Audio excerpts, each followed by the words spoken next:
Welcome to the Sci-Fi Center, the place to be, where comic books and wrestling collide magically. Movies, TV shows, and pop culture we share. Get ready to rock, we're here to take you there. From superheroes to aliens in outer space, we've got the latest news and reviews in our embrace. Turn on your screen, let the neon lights glow. We'll take you back to the 80s. Let's rock and roll. Sci-Fi Center, where the legends come alive. Get ready to geek out, let your imagination fly. We're diving into the past with a touch of modern flair. Sci-Fi Center, the ultimate pop culture lair.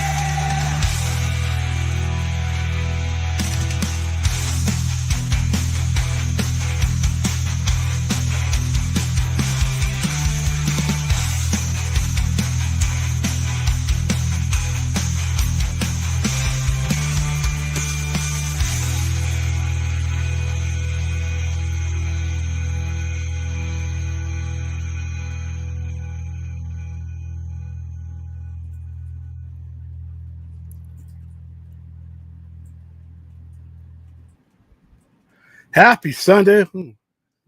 Now, welcome to the weekend wrap up. This is pretty much the show where we do a once over of everything we talked about this weekend.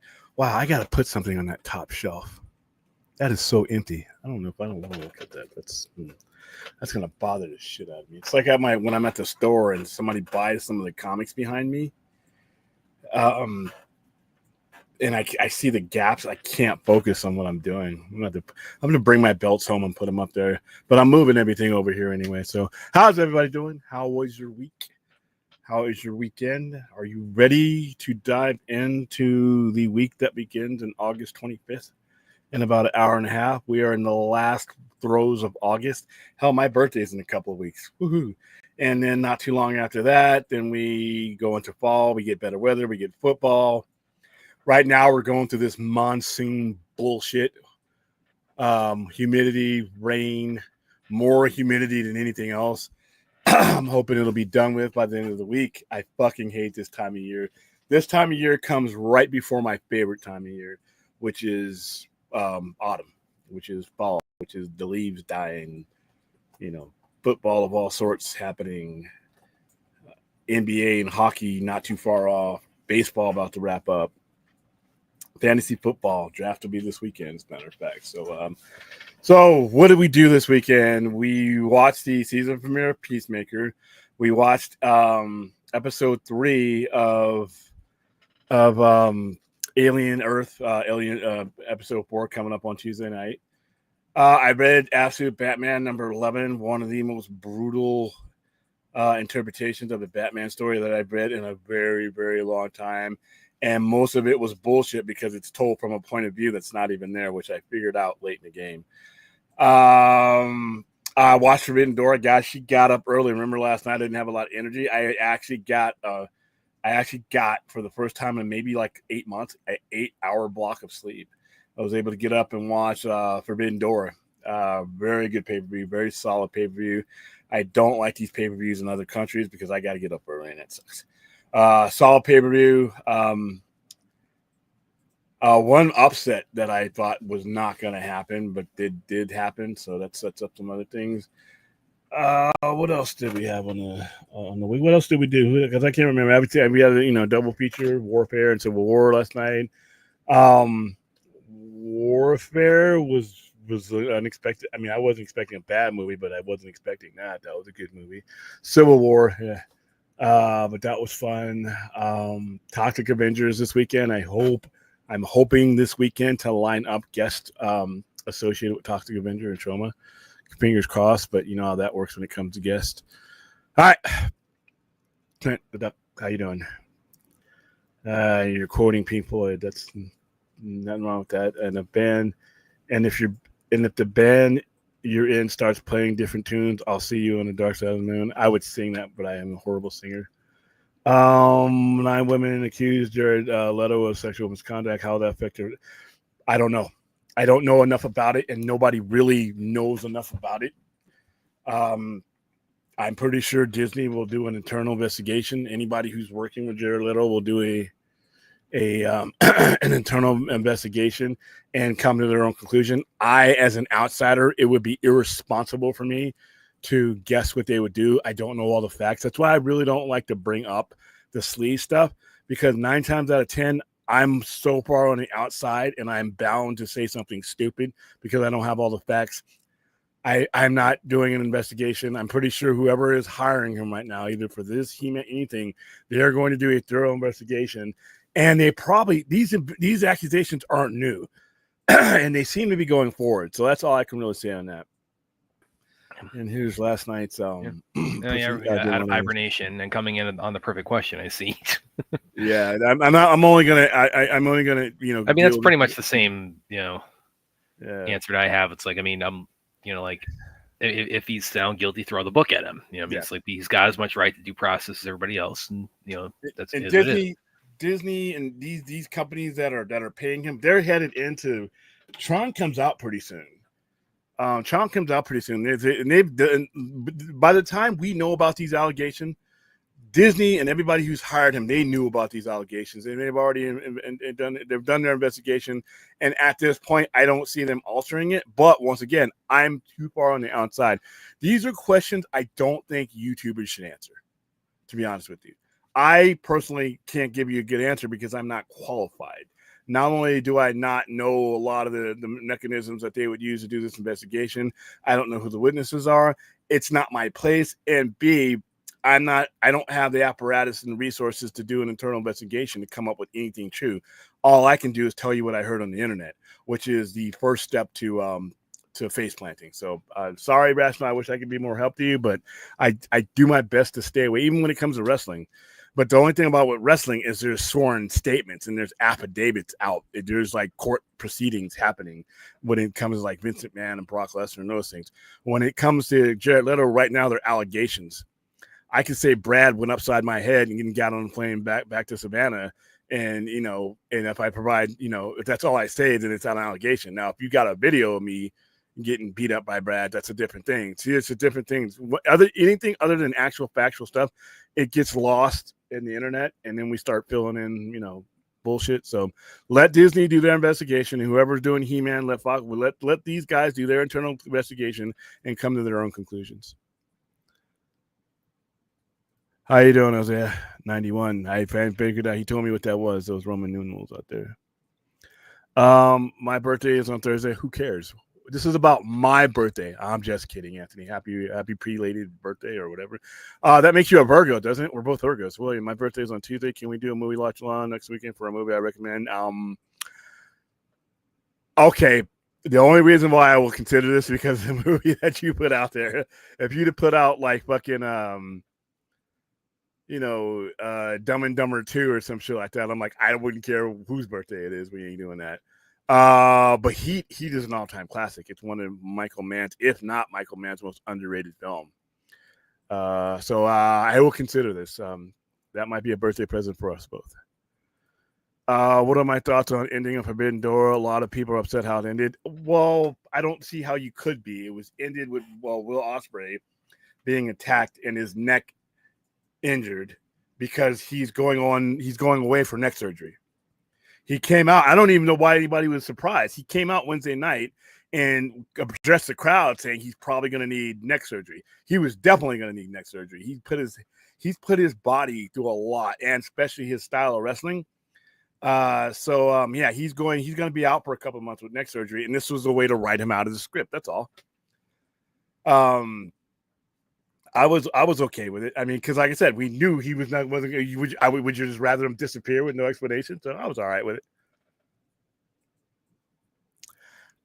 There's going to be some kind of probe. I guess the local police department is doing a probe. Hold on, I saw something. That really bothered me. I don't really get bothered by it too much.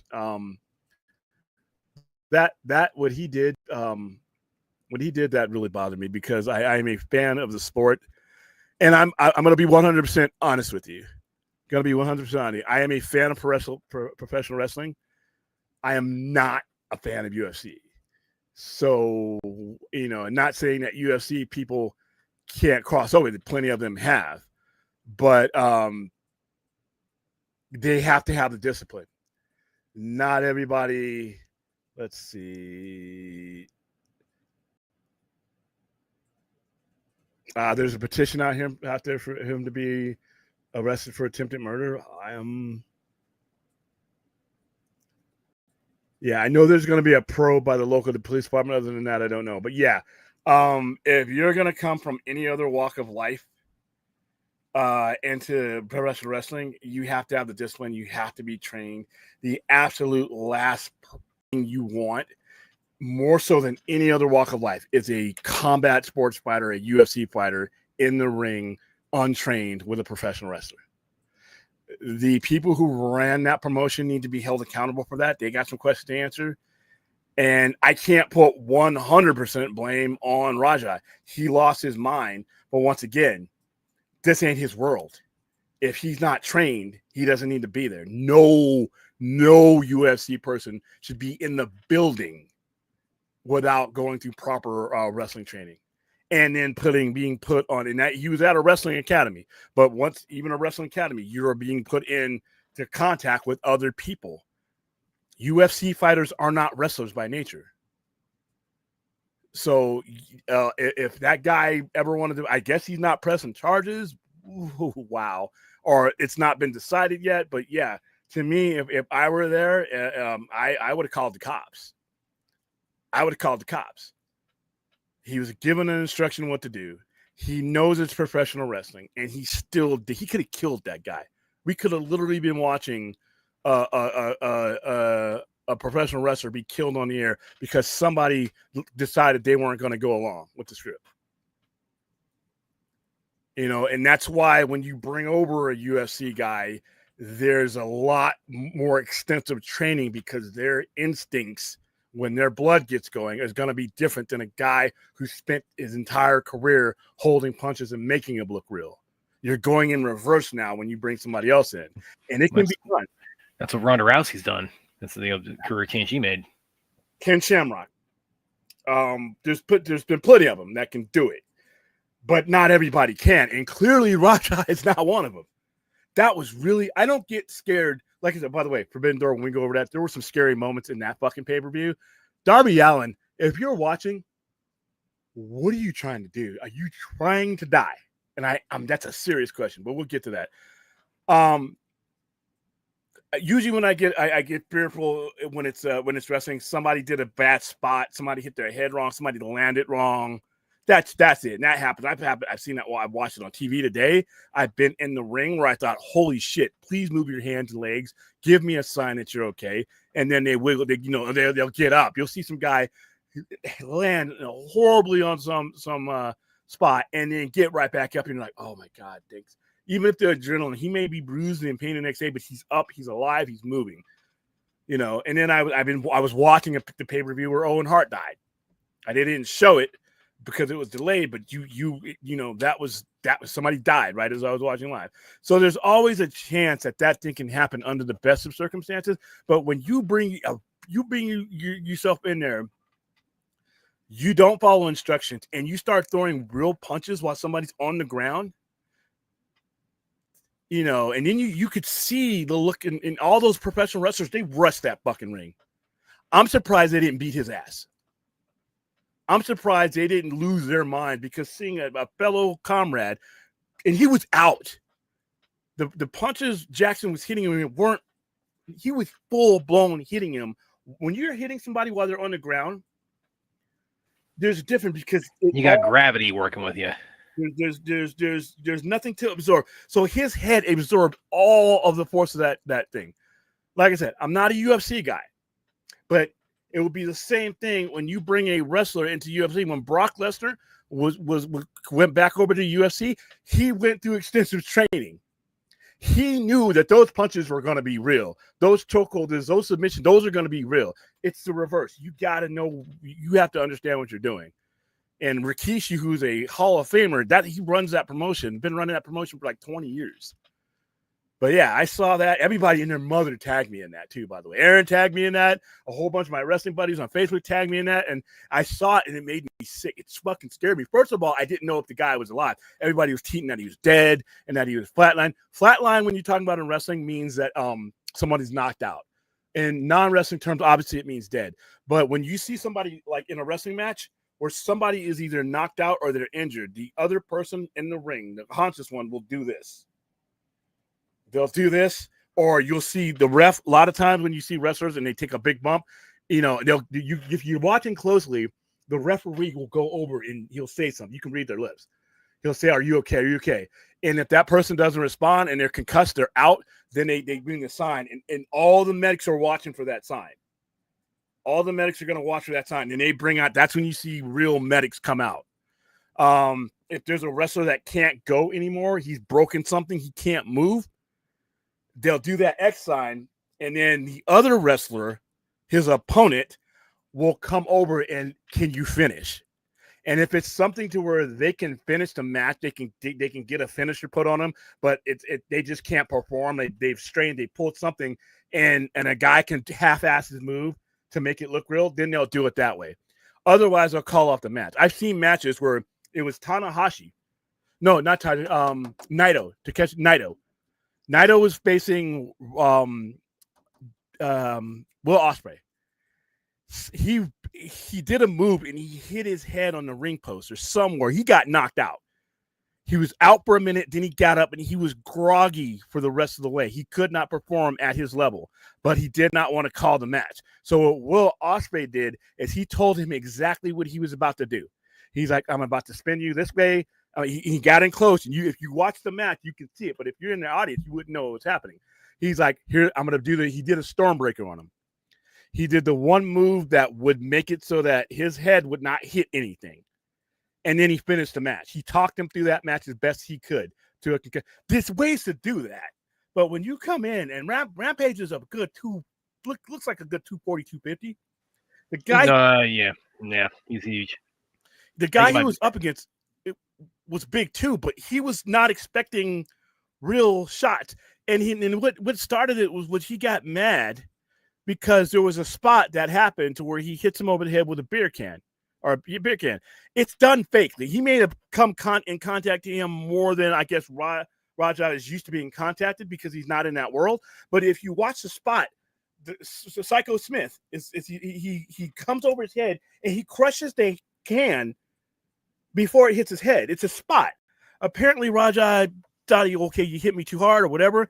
And so they talk it over. And like I said, a lot of times if something happens and somebody gets too stiff, you get back in the ring and it's like, I'm going to get a stiff move on you. And you get the message. It keeps everything in line. And that's basically what was happening. He was instructed, okay, you're going to do a double leg takedown. You're going to get a couple punches in. And then you're going to get out, do some poses. He did the double leg takedown, and then he just starts ramming him. And I looked at those punches. I'm like, dude, that's real shit. Because you could see his head. It's a lot easier when somebody's head is on the ground and you don't see any movement. I'm like, he's taking all those punches from a really big dude with some big muscles. And then Rampage got on there and said, I can't even, he came out and he defended his son, and is that he should not have been in that environment. He himself had been concussed a week earlier. Raja had been concussed, and maybe that led to it, but the onus is on the promotion. The promotion has to understand that this guy may not. You could have lost a wrestler last night. And when I heard he was talking and everything else, I was so relieved because there was like I said, Twitter being the cesspool it is. And he's dead. Rampage is going to be Raja is going to be arrested for murder, and then they couldn't even get the name of it. Half the people were saying Rampage was it because they didn't know who the fuck, it was like, oh my God. So yeah, he still could face charges. He still could face a lawsuit. If there's any permanent damage, I hope he was just taken for observation, but I don't know right now with the current condition. I know he was stable and he was talking. He woke up. Now it's all I wanted to hear at that point is that guy woke up. But I was so pissed about that last night, man. That's just fucking crazy. William, do wrestlers get residuals anytime their old matches get streamed on streaming apps? No, I do not. I am I do not think they do, because the wrestling match, because it belongs to the company, so there's no royalties, there's no union or anything that I think regulates that. Somebody in the chat, if you know more than I do, let me know. But I think you get residuals and royalties if a network airs it somewhere, or if it's aired on some other platform. But if your contract is with the, if your contract is if your contract is with the promotion, I think the promotion gets the residuals from. I got to see how that works, but I don't think that I don't think that's a thing for individual wrestlers. Now there might be some wrestlers like a Cena or, you know, Undertaker, or like a really big wigs that will say, you know what, I want to cut, and they can come up with a number, but I don't think that's a normal thing. But once again, I'm gonna have to ask some of my pro wrestling buddies who have, you know, had matches, and see what that, you know, but I do not think so, Rational. Yeah, how'd the duck on the show? 3-year anniversary. Yay. Wonderful. More Howard the Duck. Exactly what we need. Hit the like. We've seen worse. We have seen worse. Hit the like button, you fools. We've seen worse. All Scary Movie. Nah, dude, the movie that we're gonna be. Oh, by the way, announcement. I wanted to do this. We didn't do a Saturday night show. And we talked about. You want to announce that officially? Yeah, we are going to. We reached our goal. Thank you, Larry, and thank you, Clint. We reached our goal. We're going to watch the timeless masterpiece that is. We're going to watch the absolute pile of smoldering garbage that is Mystery Men. Lou Raja at your service. In a movie that I really had no. This would be the only first time I've seen Wicked. I'm not saying Wicked's a bad movie, but it's William Proof. Oh, well, Aaron. Aaron. Yeah, that's why we even put it on there for Aaron, so she can go fangirl. I enjoyed it when I saw it. It's like I'm definitely not going. I wasn't going to it like a Wicked expert, but I had fun with it. What the hell is that? A Wicked? I guess Aaron would be the Wicked expert. So there you go. Okay, so Forbidden. These topics I threw up on it. We don't have any topics tonight. I just threw those in the thumbnail because it's everything we covered this week. You guys tell me what you want to talk about more, even if it's not on the thumbnail. Other things happened this week, but this is just the stuff that we covered. Now, Forbidden Door, we're going to go start with that. One of the pre-matches, there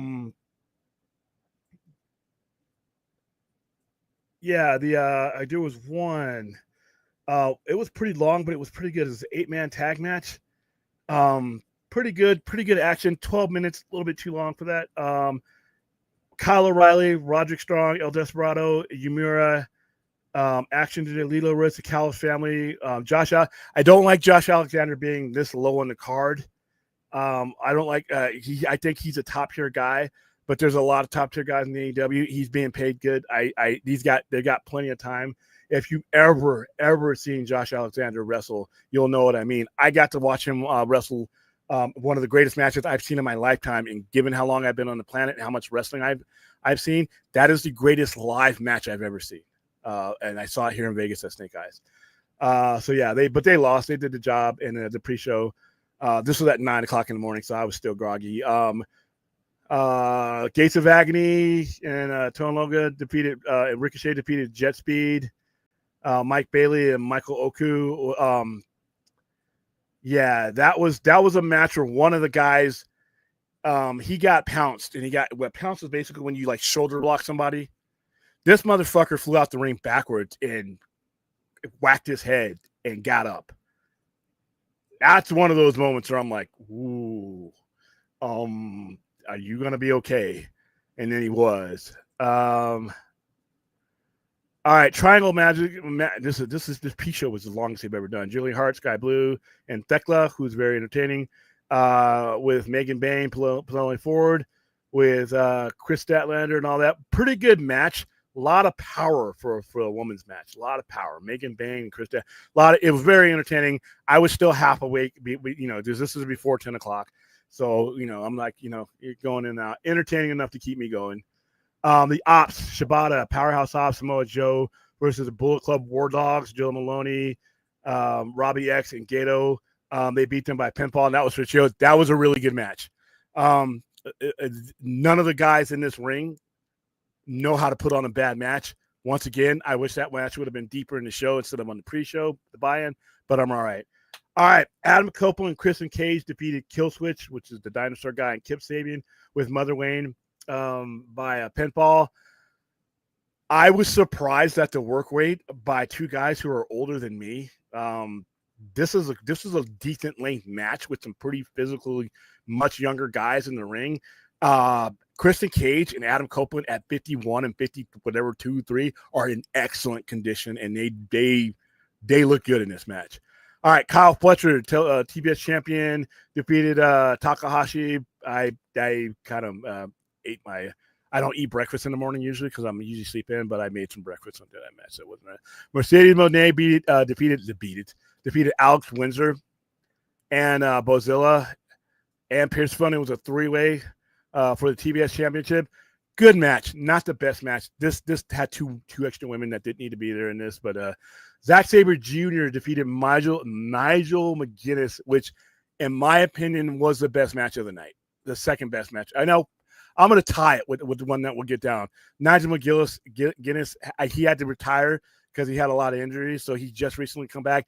Zack Sabre Jr., for those of you who are not big into wrestling, Google him and get him on YouTube to watch him. He is a technical submission hold expert. It's a joy to watch him. All right, this was an upset. Brodito, which is Brody King and Bandito, defeated the Hurt Syndicate and FTR. I thought for sure FTR was going to win this, or the Hurt Syndicate was going to win this. This was a very entertaining match. It blew by. The 15 minutes blew by, and I was shocked. I'm a hard guy to swerve when it comes to wrestling, and they did that. Newest tag team in that matchup, and it was a really good match. Not lots of good moves, a good blend of power and athleticism. Loved the match. Was shocked. Okay, tied for the best match of the night. Kazuchika Okada versus Swerve Strickland. Once again, they could have come in drunk, and I don't think these two men are capable of putting on a bad match. They put on a great match. Okada ends up winning, but they had you thinking Swerve could have taken that title. But yeah, this was tied for the best match of the night. Timeless Toni Storm defeated Athena. This was another good match. This is in second place. Toni Storm is an underrated performer because of her gimmick. Athena, Ring of Honor champion for about 2,000 days, but she ends up losing this match via submission, which I was surprised with. Hangman Adam Page defeated MJF. Not as good a match as I thought it would be, but there was a whole bunch of other shit going on. For it to be the world title match, I thought this match was a little bit on the weaker side. Those two men have done better matches before.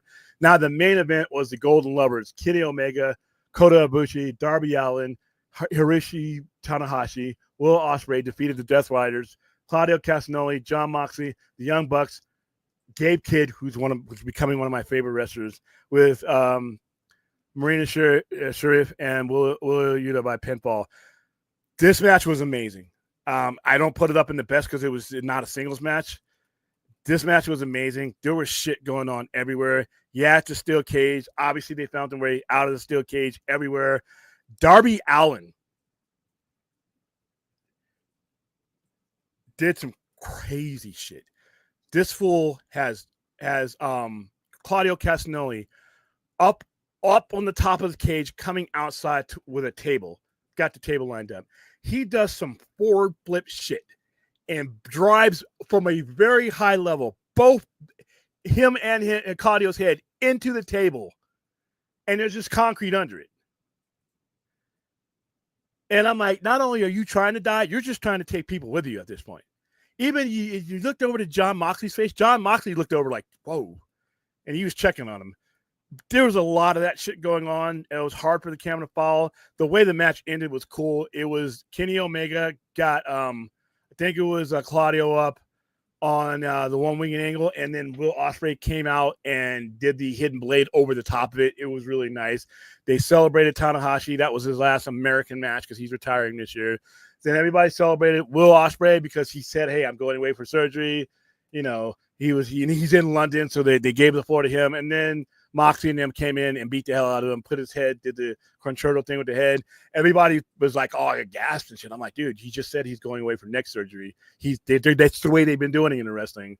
And then everybody came out and chased him off, and then the show ended. Solid show. Hey, I don't this 10 a.m. shit. Listen, I love football and doing my fantasy football. And even then, it takes me a half hour, 40 minutes just to get into it, man. Because I'm usually doing it caffeine free. So yeah, but solid pay-per-view. Solid. AEW does not put on bad pay-per-views. And this was no different. It was a little bit longer than I wanted to be, but like I said, the opening matches, everybody in the company was on this damn card. And sometimes I think Tony should, not everybody needs to be on pick. Send some people home. Put some people on break. Their bodies need rest. So yeah, more than I would rate it above solid on this one. So for those of you non-wrestling marks, sorry, you're watching the show. One of the biggest wrestling fans that you will ever meet or not meet. Tim Manzano, William, can you blame his son for not going with the script? Somewhat, yeah.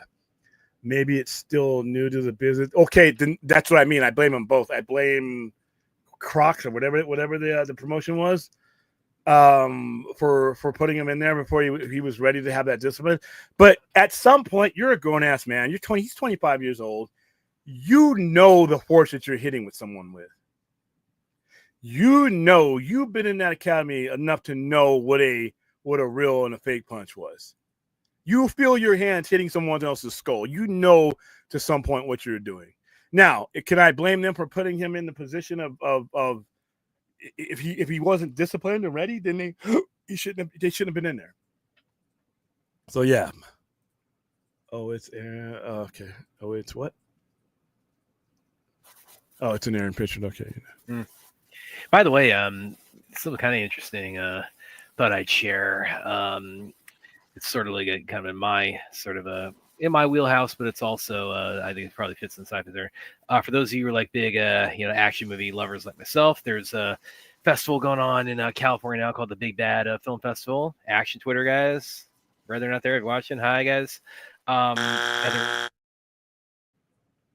And they're showing all kinds of awesome stuff there, like Prisoner of War and Isolated and Affinity. And they showcased, and I believe you have actually had a little bit of like content about this, William, prior to this, Albert Pune's original cut of Captain America. That was actually shown out there the Big Bad Film Festival tonight. So, and you said like you've been in like touch with like the studio or something about that. You wanted to like try to showcase that yourself a few years ago. We were talking. Oh wow, what was it? Somebody came out and we were talking to them about this, and they were handling the business for it. I don't think he had even passed it. And he died about 2 years ago. We were talking about trying to do the screening, but I did not know how I could do it because of Marvel still owns. Yeah, he is the director and producer, but I didn't know what the legalities would be because Marvel still owns Captain America. It's their IP. Anywhere it's shown, it has to be permission. So I'm assuming if this is at a thing, he got the permission that we were. Yeah. We were so basically, they did what that one showing of the Schumacher cut of Batman Forever, I guess, didn't do. They went through, they crossed their I's, dotted their T's, and either that or they didn't advertise. I would like to assume the fact that it went down and that they had to do some advertising for it. It was advertised. I mean, it was advertised. Like if you were following this, if you. It's definitely advertised like crazy. It was, got a pretty good turnout from what I heard. Pretty good response. But yes, this is absolutely marketed as like they even there was a trailer also too, because this is the third year the festival's been releasing. Aaron knows what I'm talking about. We've of course been talking about all the stuff like Prisoner of War and all the awesome stuff on there that William doesn't want me to talk about on here, but I'm going to anyway because I like it. That doesn't mean our fans give a shit. But go ahead, Brad. But anyway, Captain America, the Albert Pune cut was shown at the Big Bad Film Festival. Yeah, I'm assuming that they got permission to do that. And given that he passed away, they probably did it out of respect because because that, of course, that movie had a little bit of a troubled production. It was a low budget affair, and they had they were like run out of money constantly, so they really had to get creative to get across the finish line. Then it was also fairly cut down from what Albert Pune had initially done. So it's good to see that getting its moment in the sun. Hopefully they'll get a mainstream release after this, because again, it's like I can't imagine either they were able to do this without getting permission. Okay, so let's see who is the all right, so the difference between main difference, the budget was $3 million, which is that even for 1990 was nothing. So Columbia TriStar Home Video distribute that. Yeah. Fox and they had they had wanted to put that out theatrically, but then they weren't able to make that happen, so it came out just on a video in 92, I think. Yeah, it came out in December of 92. Actually, no, it came out in July of 92. So there you go. And I was a little kid when I saw that, and it was my first, of course, seeing Captain America in live action. It's definitely far better than the red brown motorcycle helmet. Evil Captain America. Yeah, it was also a different era. It was a different era. It was, we weren't doing the kind of stuff we did, but yeah. So that's the way you do it, guys. If you're going to show somebody else's IP, you get permission, and clearly they did. What those guys did with that. I can't believe. See, I suspect, got that far. I haven't asked anybody this, but I suspect what may have happened is they did go through what they thought were the proper channels. I think what might have happened is they called Warner Brothers and said, "Hey, can we do a showing of Batman Forever?" They got a yes, but Warner Brothers, I guess, didn't understand this is the version of Batman Forever they wanted to show. And yeah, which is, you have to be thorough when you're doing that, because what ends up happening is they reserve the right to pull your license right up to the minute you hit play. If there's anything on there that you that's not exactly what you put in, because you have to fill out a sheet and you have to fill out the version. So for instance, if I were going to file for a public performance license for Blade Runner, I have to tell them exactly what cut I'm doing. So if I'm doing the international cut, I cannot show any other cut. If I'm doing the director's cut, that is the cut I show. It is the same thing that when we did, when we promoted Blade Runner and they asked us what cut I wanted to show, and I went ahead and did the one with the voiceover, because I was showing it to a bunch of new people who that was their first time seeing Blade Runner, and they approved that. They had to physically in writing approve that through not just Warner Brothers. It was Alan Ladd Company, Alan Ladd and Alcon, because they own the rights to Blade Runner. So yeah, whenever you do that stuff, you have to get, especially if you're going to go public with it, you got to do it right. So kudos on them for going through the right channels. Yeah, I did those last week. I did those a week before I even put them on the thumbnail.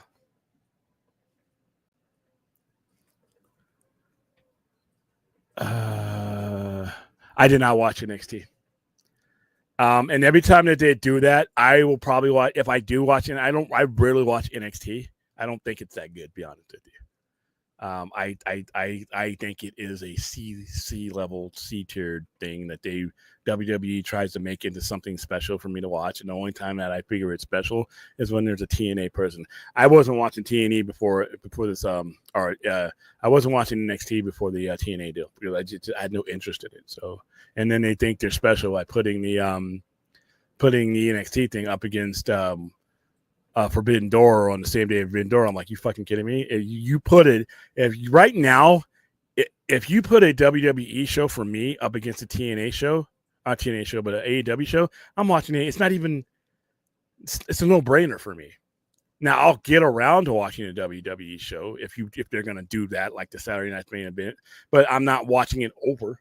At very most, I might watch one on a big screen and the other one on my laptop. Or I might have both my computers set up so where I can watch them both. But if I have the choice to ditch one, I'm going to ditch the WWE stuff, because it just hasn't been that good for a very long time. How you doing, Belcher? What's going on? Yeah, that Dave. Wow, that was I didn't know how to feel about that. I thought it was kind of cheesy, but that's the shit that they do.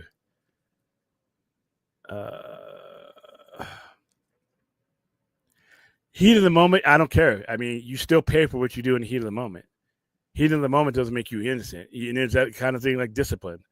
That's the difference between people who are professionals and people who are not. Yeah, professional wrestler doesn't do that. UFC guy, maybe, because you're fighting another UFC guy who's in that world with you, and they're expecting that kind of stuff. They're expecting that kind of culture. But nah, you got to know where you're at. You got to know what room you're at. Yes, that is commonplace in professional wrestling. That is commonplace. Get your receipt means me and Brad are in the ring. We're trading chops. We're trading blows, and I overswing, I overcompensate, and I elbow Brad hard in the face, in the head. Which, for the record, has happened to me in training. Just yeah, it doesn't feel good, guys. You're in the heat. You're in the motion. You slip up. There's things happen, and you overmeasure. It happens, or you stiff arm somebody. You're supposed to do a kick, and the kick is supposed to hit their chest, and you fuck up and hit them in the chin. It's an unspoken rule that next time around, or later on during the night, if you're in the ring again, I'm gonna get one on you, and you're gonna know it. I'm gonna put a whelp on your chest, and that's gonna be we're even. We're not gonna do some uncivilized bullshit. We're not waiting for each other out in the parking lot. We're gonna do some shit. You're gonna understand why. You're gonna know why, because you're gonna know you fucked up. And that's it. It's over. It happens all the time. Get your receipts. That means you got to move. But for the most part, what it meant with him is that you're going to go in there. You're going to take him down, as in a kayfabe response to, because it was a film set. It was a film thing to what he did. So that's basically get your receipt means your reaction. Now, so it can be one of two things where you stiff up a person that stiffed you and then it's even, or the perceived action against you now has to be, avenged. That's all it was. It's a work. So the only person that wasn't in on the work or wasn't doing the work was Raja. Of course, you're not going to say, hey, go in and beat his brains in. That's not what get your receipt means. So, and if he didn't understand that, that's on them, because they just put a dangerous man in the ring with one of your wrestlers. And think of you're going to you're in the audience, you're seeing that ruins your experience, man. And you could have killed the guy. Yeah, that last match was, like I said, whenever they do these matches, there's blood everywhere, there's people everywhere. It's crazy, man. Oh, yeah, I'm gonna let you answer. I think I've already answered this one. So if you want to hear your thoughts being getting triggered by the orgy scene, and what are your thoughts on? Well, I can really comment on Sean O'Rourke's because I haven't seen that. Being triggered by the orgy scene. Well, I mean, you saw our reaction to it. I mean, it's definitely. Oh, by the way, guys, before you finish that, please don't ask us to respond to other YouTubers, whether we're friendly with them or not. The only time I respond to other YouTubers is if they're on the screen with me or us. And then we've been asked this question about Sean O'Rourke about 3 times now, and I've kind of dodged it. Unless Sean O'Rourke is on my screen, that's the only time I'm going to respond with what Sean O'Rourke says. Because it's a me and him, or me, Brad, and him conversation, and he can respond in context. But if he's not on our screen, if he's not on our show, please don't ask us to respond to other YouTubers. I just want to put, I'm not knocking on you, Hunter, but I just wanted to put that out there as a standard for the show, no matter who it is, whether it's Sean O'Rourke or anybody else. If they're not on the screen with me at any given time to respond to anything, then we're just not going to do it. All right, go ahead. I'm sorry. Yeah, but for the part about the orgy scene, like I said, you guys saw us, like, because it's a very sudden development of the show. So, is people getting triggered by it? I think more so it's not even so by the content, just by the fact that it just it just happens so fast. It's like he's in his house, he just does the line, looks up, and there's just 50 naked people all around just having a blast. So yeah, it's like, I think when you need like getting triggered, I think it's more this expression like, well, you went for, like as William said, you went from like 0 to 100 that a split second there. But the story, the element of the story, it belonged in the story. Fantastic Four still technically under 20th Century Fox? No, they are directly under Marvel Studios because I saw their gallon of milk products and it reads 20th Century Fox on the logo. It shouldn't. And even if it is, 20th Century Fox is owned by Disney anyway. But that IP is directly under Marvel Studios. Let's see, Origin Masterpiece. Snyder Bros. First of all, who the fuck are Snyder Bros, Hunter? Who are these people? Are they us? Are they extremists? I mean, I don't know, man. I consider myself a Snyder bro, and well, you want to call me a cultist, and because I'm in a brotherhood of Snyder fans. I'm a Snyder. It doesn't mean. I mean, it doesn't even. It's lost all meaning at this point. It's just some pejorative. All these terms are just pejoratives that people throw at you because you like a director they don't. I mean, that's really what it boils down to. What are your thoughts on the Snyder? Okay, are you asking me or Snonoff? All right, saying fire James Gunn because of sex scene on YouTube channels. I would dismiss that. No, I have not seen Primitive War. No, I want to see that though. I've been hearing good things about it. It's I don't know. This is the first time hearing about it. It's a dinosaur movie set during the Vietnam. Oh yeah, never mind. Yeah. The Sci-Fi Center. We don't cover dinosaur movies. No, I don't give a fuck about dinosaur movies. Sorry. I gotta mute you. There you go.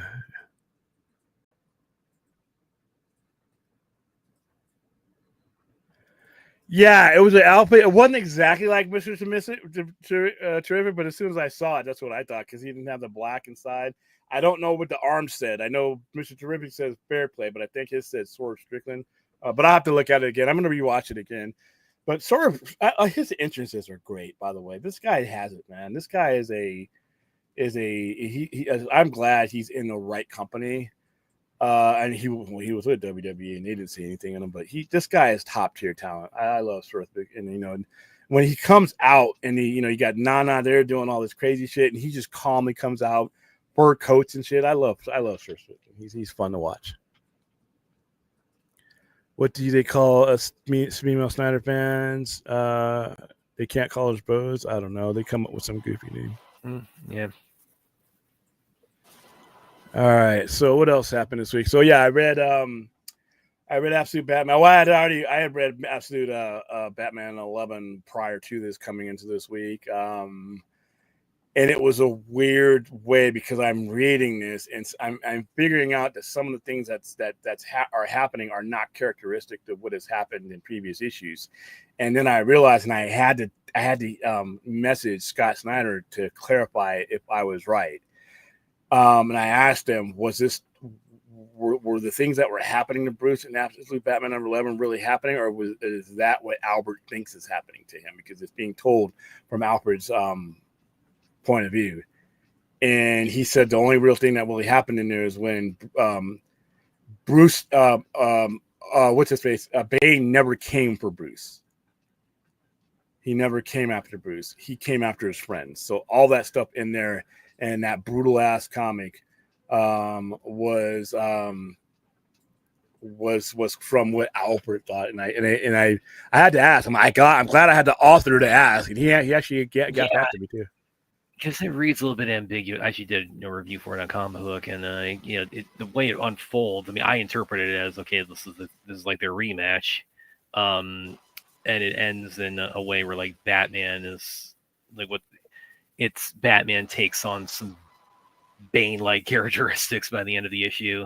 Yeah, but they don't let you know how he got there because Bane, like he's like begging Bane to stop, and I'm like, that Batman's not begging anybody for shit. Yeah, it's true. So, but yeah, the way you read it, it's easy to wonder like, is this like a dream sequence or what's happening with it? Because the issue is like it's almost more like a Bane story than it's a Batman story. It's primarily it's his origin story. Yeah. Oh yeah, we got an answer. I haven't seen much AEW's for. By the way, we got an answer from Clint. Apparently, Snyder hose. I haven't seen that, but I wouldn't put it past him. It's like, who's doing that? Come on. I haven't seen much. I don't think he's ever. From where I hear him talk, I don't think he's ever going to go to WWE because he didn't like the way he was treated there when he was there. And he has a connection with Tony Khan and what he's been, allowed to do with AEW. It sounds like Swerve Strickland has got a home where he said he's going to, when he retires, he's going to retire with AEW, and he's not that old now. I don't think he's even 30. I think Swerve Strickland is like 29, maybe. If he's 30, he's in his he's in his born in 1990, so he is 35. 34. He will be September 30th. He turns 35 next week. That's not even your wrestling prime. He's got years. He's got a lot of time left. And he is very fellow soldier too. He's an Army reservist. He was he's very good, and I think Tony should keep him for the rest of his entire career. So yeah, I don't think Swerve will ever end up in the WWE. I've seen stranger things happen, especially this version of the WWE. He was TKO. Yeah, they're not. They ain't the nicest. Did I? I did not. Well, I just played it on YouTube. I had heard that song before, and really just dismissed it. Then I started hearing it in the trailers. I didn't know that was going to be the opening song. That's a weird song, man. That song has no business being pleasant to the ear, but it finds its way to be. It's like 10 different songs in one. And the dude is like, it's like I'm looking at Freddie Mercury circa 1973, man. The guy has range, but you know what? That song's like 8 years old. Almost 9 years old. And here's James Gunn just digging some obscure shit out of nowhere, making somebody's career again.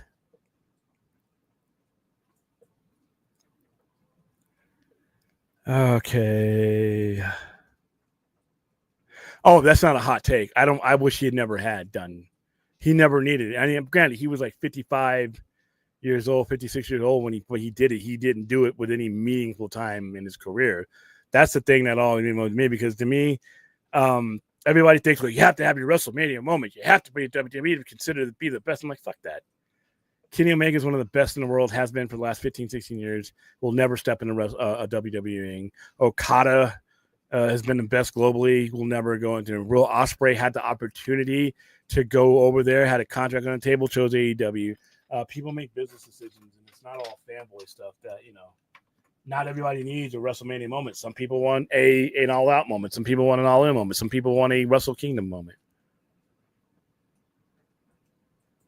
Yeah, he did. And like I said, he they offered him a boatload of money just to do that one match, and he did business. He did it. So, all right. So, Absolute Batman number 11 is good. The whole man, I just can't believe I'm in a time where something like this good is with all those things I've seen. You think you've seen it all. Here comes Scott Snyder. I'm caught up on. After I'm done here, I will be completely caught up on Dexter tonight. Man, that show has redeemed itself from the shitfest that was Dexter New Blood, because Dexter New Blood sucked, especially how it ended. And they have totally redeemed that show. I no longer have to look at that show and be like, which Dexter are we talking about? Oh, that one? Ugh. Like I'm eating pineapple or something. Now with the way this show has been done, I forgive you. Now, we still got 2 more episodes left after today. Plenty of time for you to fuck this up. Don't. Because I would like to see another season of this show. And I was on my way. I was midway through Dexter New Blood where I'm like, this is going to suck. But they had me through the whole show. So, and then I'll catch up on Strange New World.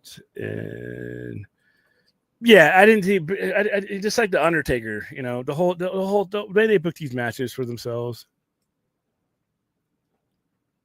Let's see. He could be. It depends on if Psycho Smith presses charges. It just happened last night, so it's still, he might want to talk to a lawyer. I think you have a certain amount of time to press charges, so. He definitely could be, though. I haven't touched Wednesday yet.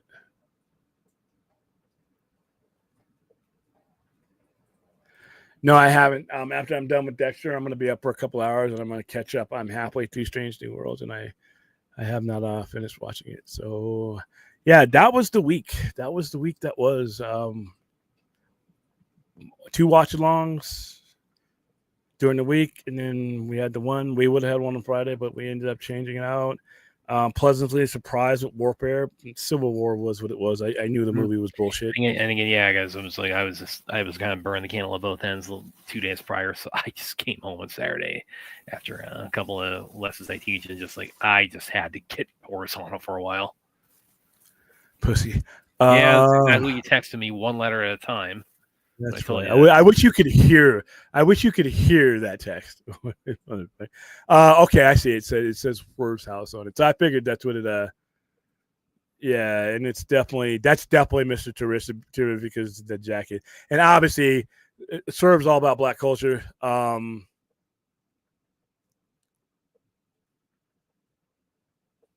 me see. Hold on. Let me bring it up.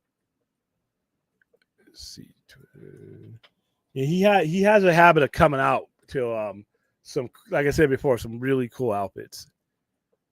He's an entertainer for sure.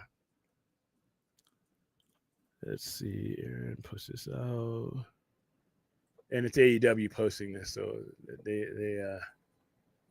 well, then again, they have a partnership with Warner Brothers, so yeah, that's good promotion. There it is. Now, on Mr. Terrific, the only difference is that the inside the upper triangle there, from the collar down, is black for Mr. Terrific, and he's got shoulder boards going through it. But on his arm, obviously, as you can see on the right here, he has the words "fair play."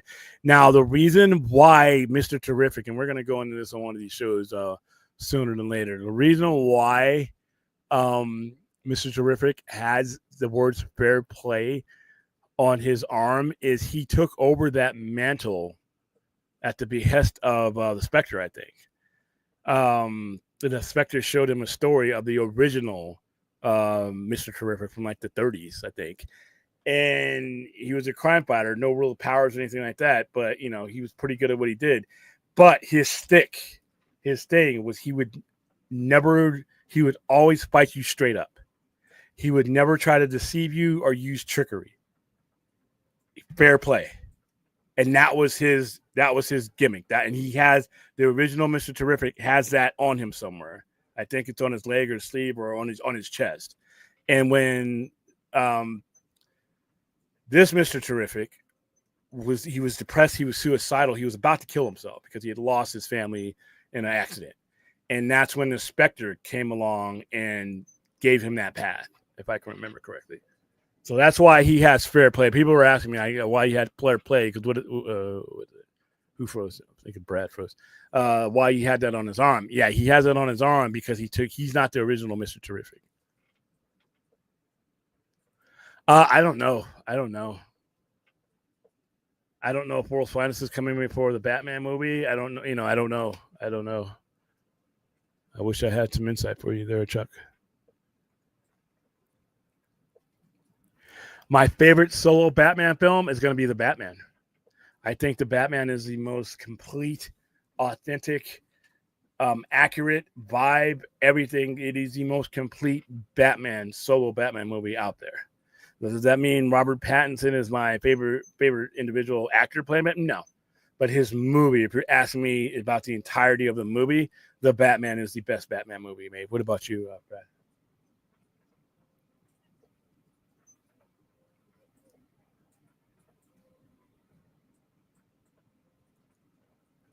You hear me? Yeah, I can hear. Yeah. What's your favorite solo Batman film? My favorite solo Batman movie? It's gonna annoy William. I'd probably go with The Dark Knight.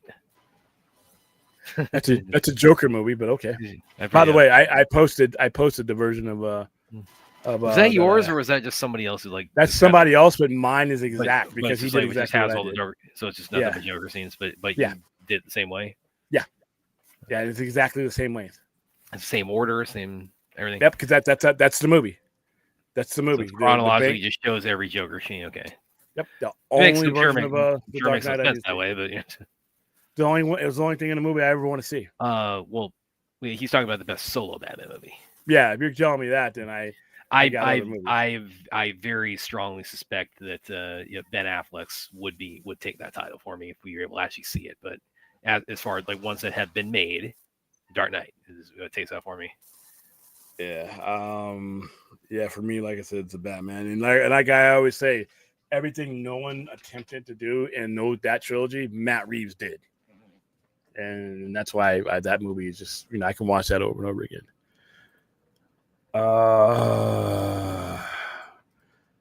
Could it be called complete if you never got the Playboy Bruce Wayne? Yeah, because you're talking about a point in Bruce Wayne and Batman's evolution that he hadn't gotten to yet. He had to learn to be that. Remember, he didn't even leave the house. He left Gotham. There was no blue Bruce Wayne Playboy until he came back as Batman and realized that he needed a way. He needed a face. Batman needed a face to hide behind when he wasn't beating the hell out of people. And the head of Wayne Tech and all that stuff, that's his face. But no, just because he wasn't a Playboy in the Batman doesn't make that not the most complete movie. Is because it's the most complete film at that point. You're talking about the most complete character from in beginning evolution. At any given point during anybody's timeline of Batman, he's not a Playboy at all. You have stories in the comic books where I've gone a year in comic books without ever seeing Bruce Wayne, because Batman is who you're coming to see. Batman is the character. Bruce Wayne is a facade. Bruce Wayne doesn't exist. Bruce Wayne exists to hide Batman. That's all Bruce Wayne is for. So yeah, I would still call it complete. No problem. All right. Anybody else got anything that we didn't go over enough, or get it off of your system? I want you to go into the new week with everything off of your chest. Oh, look who's here. My favorite night owl. Hello, Ray. How are you doing? Oh, congratulations to K-pop Demon Hunter. Yeah, what's this? I'd seen this on my timeline. What's this all about? It's a Netflix thing that got released in the theaters. It only made like $18 million, but for that type of movie, that's good. I'm happy that you guys had fun at the movies this weekend seeing that. For those many of you who have messaged me and asked me about my opinions on it, I'm never going to see it. I know of it. I know it's a Netflix thing. Somebody asked me, well, boom! And doesn't this prove that Netflix needs to resort to putting all their movies in the theaters? I'm like, no. Because for every one of those, there's a bunch of ones that drive their revenue that have no fucking business in the theater. So no, Netflix needs to stay Netflix. But I have not seen 1 millisecond of K-pop Demon Hunter. I know it's big. I know half of the YouTube people I know are going. So I've seen people taking their pictures of it. I'm like, what the fuck is this? I'm like, well, hey, listen, having a good time at the movie theater, man. There you go. But yeah, it made 18 million, which I don't know what the budget was for something like that, but it seems like everybody was happy with that number. So congratulations. Even if I'm never going to go see your movie, I'm not rooting for movies to fail, and this one did not do well. See, how's it going, Rhea? Me either. My kids have seen and sing the songs. I'm good though. Yeah, that's a hard never for me. That is a hard never for me. I saw a little bit of the little preview thing, not part of like a trailer or something that somebody was emailing me, and I'm like, nah, nope. Yeah, I figured you'd be there.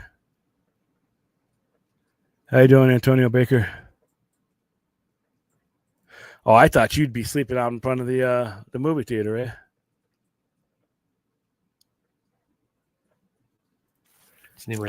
Symbiote, maybe. Well, they got Matt Gargan. He's after at this point 9 years, he's finally coming back from his season Homecoming. Once again, I'm have my doubts about this movie. First of all, I don't. What the fuck, the Scorpion? I'm gonna have my phone out, and I'm gonna have my clock, my stopwatch up, and if he's in the movie more than 5 fucking minutes, I'm going to have some issues with this movie. Might have to leave. 2, if it's Max Gorgon as Venom, that's fucking stupid for this juncture of where we are at with this Spider-Man. That is dumb. But they may be doing some crazy shit in this movie. Every time I hear, rumor or not, it's like the fucking Odyssey. Everybody's in this damn movie. I'm waiting for Tom Holland to get announced as Spider-Man. But I thought the Scorpion thing as Venom was stupid to begin with anywhere you do it. I think it would be absolutely stupid to do it in the movie. If Venom is in this movie, it needs to be an Eddie Brock. If Tom Hardy is available, him. If you want, because you know that universe, all universes are going to have an Eddie Brock, then it needs to be one from 616. You don't have enough time to be giving me second, third, fifth, fourth, whatever generation Venoms. You got 2 fucking hours with a whole bunch of other shit already in it. And you only have 2 more movies possibly with Tom Holland. Who knows how long he's going to play the role. So if you're going to do Venom, you're going to do the black costume, then do it the right way. We've seen damn Mary Jane or some stupid. Come on. Knock that shit off. Scorpion, 5-minute henchman. He can't be the main villain. He's probably somebody Spider-Man scoops up and gets information from. Who are you working for? Why did you attack me? Okay, get off the screen. No, we can't Rhino this again. No, he's why? They're both Steelers. They're both Steelers villains. If you're asking for star treatment for Scorpion, I'm gonna have to edit you out of the show. I'm asking for star treatment for Scorpion. Okay, you've lost your mind. He's not a star character. He's literally he's a setup character. You would use him to get to somebody. 5 minutes, nothing. It's like we're not doing Rhino again, where it's like he's all over the. We shouldn't have done Rhino at all. No, he needs to be in this movie. If you're putting this movie, put him in there properly. Why? Use him significantly. What is properly? You even know what using him properly is? Yeah, not 5 minutes. He's a fucking henchman character. He works for somebody. Yeah, J. Jonah Jameson. No, not in a 2-hour movie. Not in a 2-hour movie. You get 5 minutes. Who else is a candidate? Let me look at the cast right now. Who could be a candidate to be the main villain of this? I mean, there's speculation of Kingpin, but I don't think he's confirmed.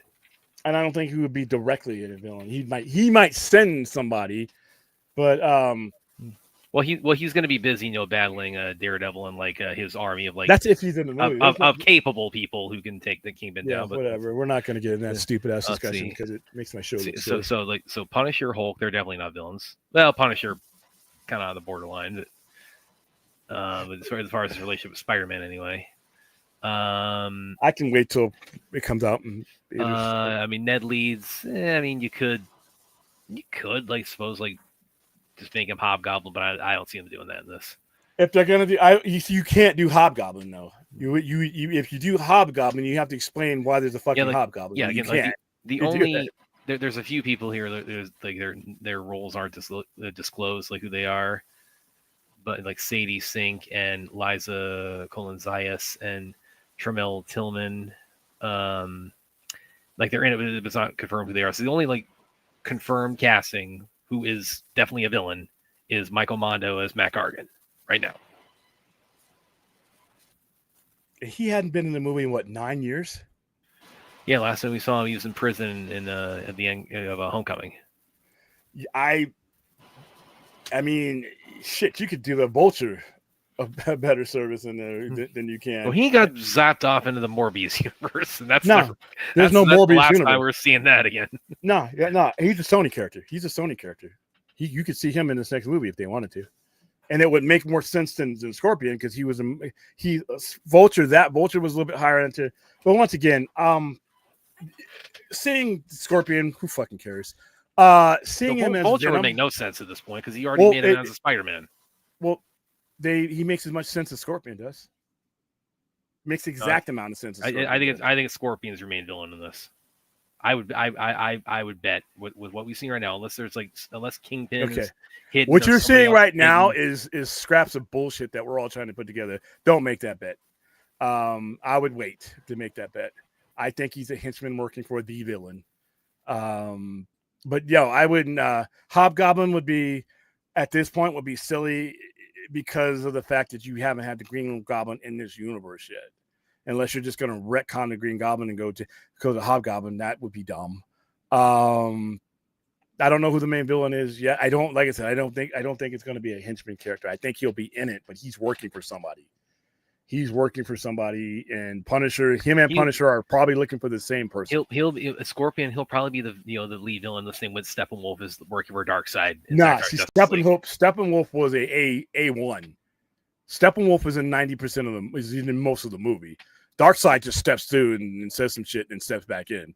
Steppenwolf is a high tier. He was fucking up Amazon. I'm talking about like in terms of like quantity of his on-screen appearance and like what like the fact that he's working for somebody. Yeah, I could definitely see. What is like, who else is on here? We don't know who all is in this movie yet. We don't know that because the only other person, Daredevil is supposed to be in it too. So the only other person I could think of, I didn't even see that. A lot of the stuff. Remember? Yeah, this is the Wikipedia page for the cast listing. Yeah, and that's editable. So there's a few people again. They're okay. Keep in mind, guys. Full disclaimer: we are not using Wikipedia when it comes to casting as something other than a reference because anybody can edit Wikipedia.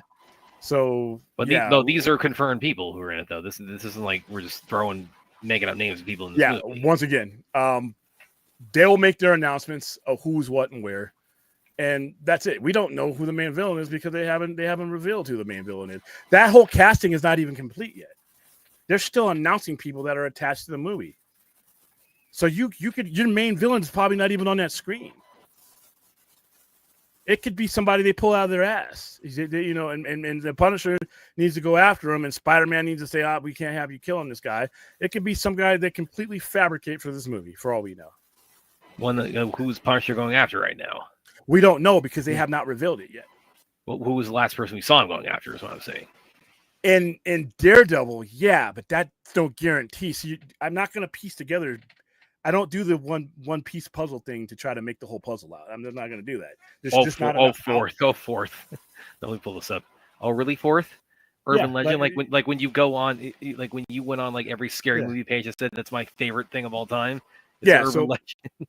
No, but this is not bullshit. These are people who are actually but it's just very incomplete though. They are still announcing people in this movie, even as they are filming it. They have not announced everybody that's in this movie, and a lot of times they do that as they're filming, so that that everything gets out when they don't want it out. So I highly doubt that Scorpion is anything other than a B or C tier villain, somebody who is sent. He's working for somebody. And that's who I want to know who it is. And if it's Kingpin, that would make sense. They worked out a deal with Sony, and now they can have one, which Sony would probably say, hey, just let us have some. We're greedy. Give us a bag of money. He's yours for this movie. I would say, and I don't think it'll be directly Kingpin, though.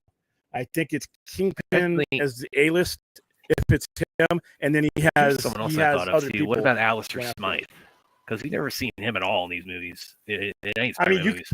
Well, yeah, because it's really nondescript character. You could use him.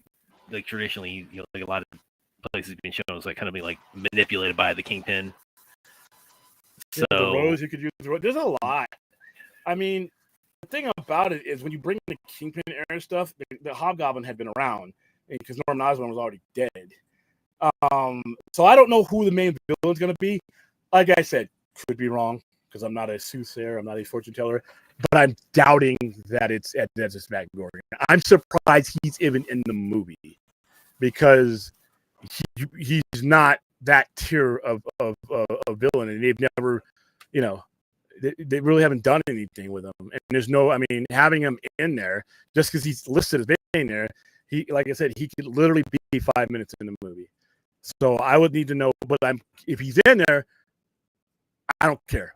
If he's in there as Venom, that's when I am going to start buying into what a lot of the people are saying about the MCU. If you put him as Venom for any significant amount of time in that movie, let's it's a bridge to get to Eddie Brock, but Eddie Brock should be your first one. If he's in this movie, then I'm going to start I might start having to agree with everybody who's saying in the sky is falling with Marvel, because that means you're out of good ideas. That means you're out of ideas. And you're making comic book movies that literally give you the ideas. So, yeah, if we're gonna do Venom, which I think is inevitable in these next two movies, it needs to be Eddie Brock. That relationship between Eddie Brock and him, I wouldn't even mind it if I would have liked them to follow through with what they were gonna do when they had them switch universes. I mean, where the fuck did that go? That's something. Be honest with you, how I would do it is obviously the black costume first appeared in Secret Wars #8. We're about to have Secret Wars where a whole bunch of realities are probably going to come together in some type of battle world, and that could be Tom Hardy's, thing. But then they just let that little dot that's jumping around. What did we ever follow up on that? The one that got left behind when he got zapped back to the universe, isn't that still bouncing around? Still somewhere? At the bar. It's still at that bar, and that's what last we saw. So I guess that they would that dot is going to find its way to Peter Parker, because it's going to recognize only probably one or two. It's going to find an Eddie Brock in that universe, or it's going to find Spider-Man in that universe. It's the only thing that it's bonded with from that universe that it came from. I don't know how they're going to do it. I don't know when. They haven't said that Brand New Day has the Venom. They just said that it's going to eventually happen, which is fine. It's how they execute it is what, Spider-Man 3 wasn't good, the way they executed the costume. That whole movie was jumbled, crowded. And that's what I'm worried about here. Is like, okay, we don't need to have the entire Marvel universe in these movies. We have time. We have all these platforms to put these guys in. There's a lot of people in the Spider-Man movie. And I'm trying to be like, okay, how much time are each of them going to get? We're guessing what, 2-hour movie? 2-hour movie? Oh no, it's going to be 220. They're all 220 is still not enough time. I've left 2-hour and 20-minute MCU movies where they barely focus on the main character. So who's this movie about? What's this movie about? And see, we don't have a plot yet. We don't have anything yet. We don't even have a full cast list yet. So yeah, I would wait. I would wait to see who the next shooter drop is. But like I said, what I am going to need from these movies, if they're going to have my time, come up with some good ideas. Come up with some better ideas. Stop retreading stupid shit from years, not even like last year, 9, 10 fucking years ago. Well, they did it in this movie back in 2007. What the fuck? It's 2025. That shit was stale. You left it out overnight. It don't taste good anymore. So... all right, Ryan Reynolds, I don't care. Junior. Brand New Day has the excuse of being set in New York, so they can throw in basically anyone who ever set foot in that city. You could, but once again, that's now work that into a story with limited exposure for everybody, limited time, and then the plot itself. It just, You could have a movie with a whole bunch of people in it, but we've seen. There's been Marvel movies where they've just had too many people in them. The last 2 Thor movies were like, oh my god, especially Ragnarok, and that's basically because I don't think they had as much confidence in Chris Hemsworth and as they should. The amount of characters, that was the least of the problems in Love and Thunder. Well, no, I'm talking about Ragnarok. Love and Thunder was just not a good movie, but All right, let's see. You guys are talking about some really. This is coming. A goblin shit villains. Do you even know what a good Spider-Man villain is? Tell me. I have all night. Main villain that actually works in a story. Do you know the difference between a shit Spider-Man? Well, even Max Gorgon's not a shit, but he's not. He's a henchman. He's not at the top of the card. He's not on the varsity. So you tell me what is a top tier, and then tell me your story for it. Because the basis for the Green Goblin is it was set up in No Way Home.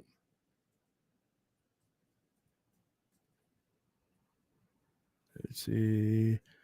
Think the Kingpin is involved somehow with the Hulk. Joe Fixit. Oh my god. This just the thought of all this is. Yeah, I don't need to see. I never need to see Joe Fixit on any screen. Let's see. Kang. That'd be hilarious. He's not. Well, and that's the Spot too saying that. Spot, who's a very credible enemy, by the way. It's not Kang. It is definitely not going to be Kang. They can do anything at all with Kang at this point. Yeah, I think they have to. I think they just ditched him. I think they're just going to we don't care anymore. No, I think if they're telling a story, if they're going back to Loki at all, you're gonna. I think you should deal with those because it's still an intricate part.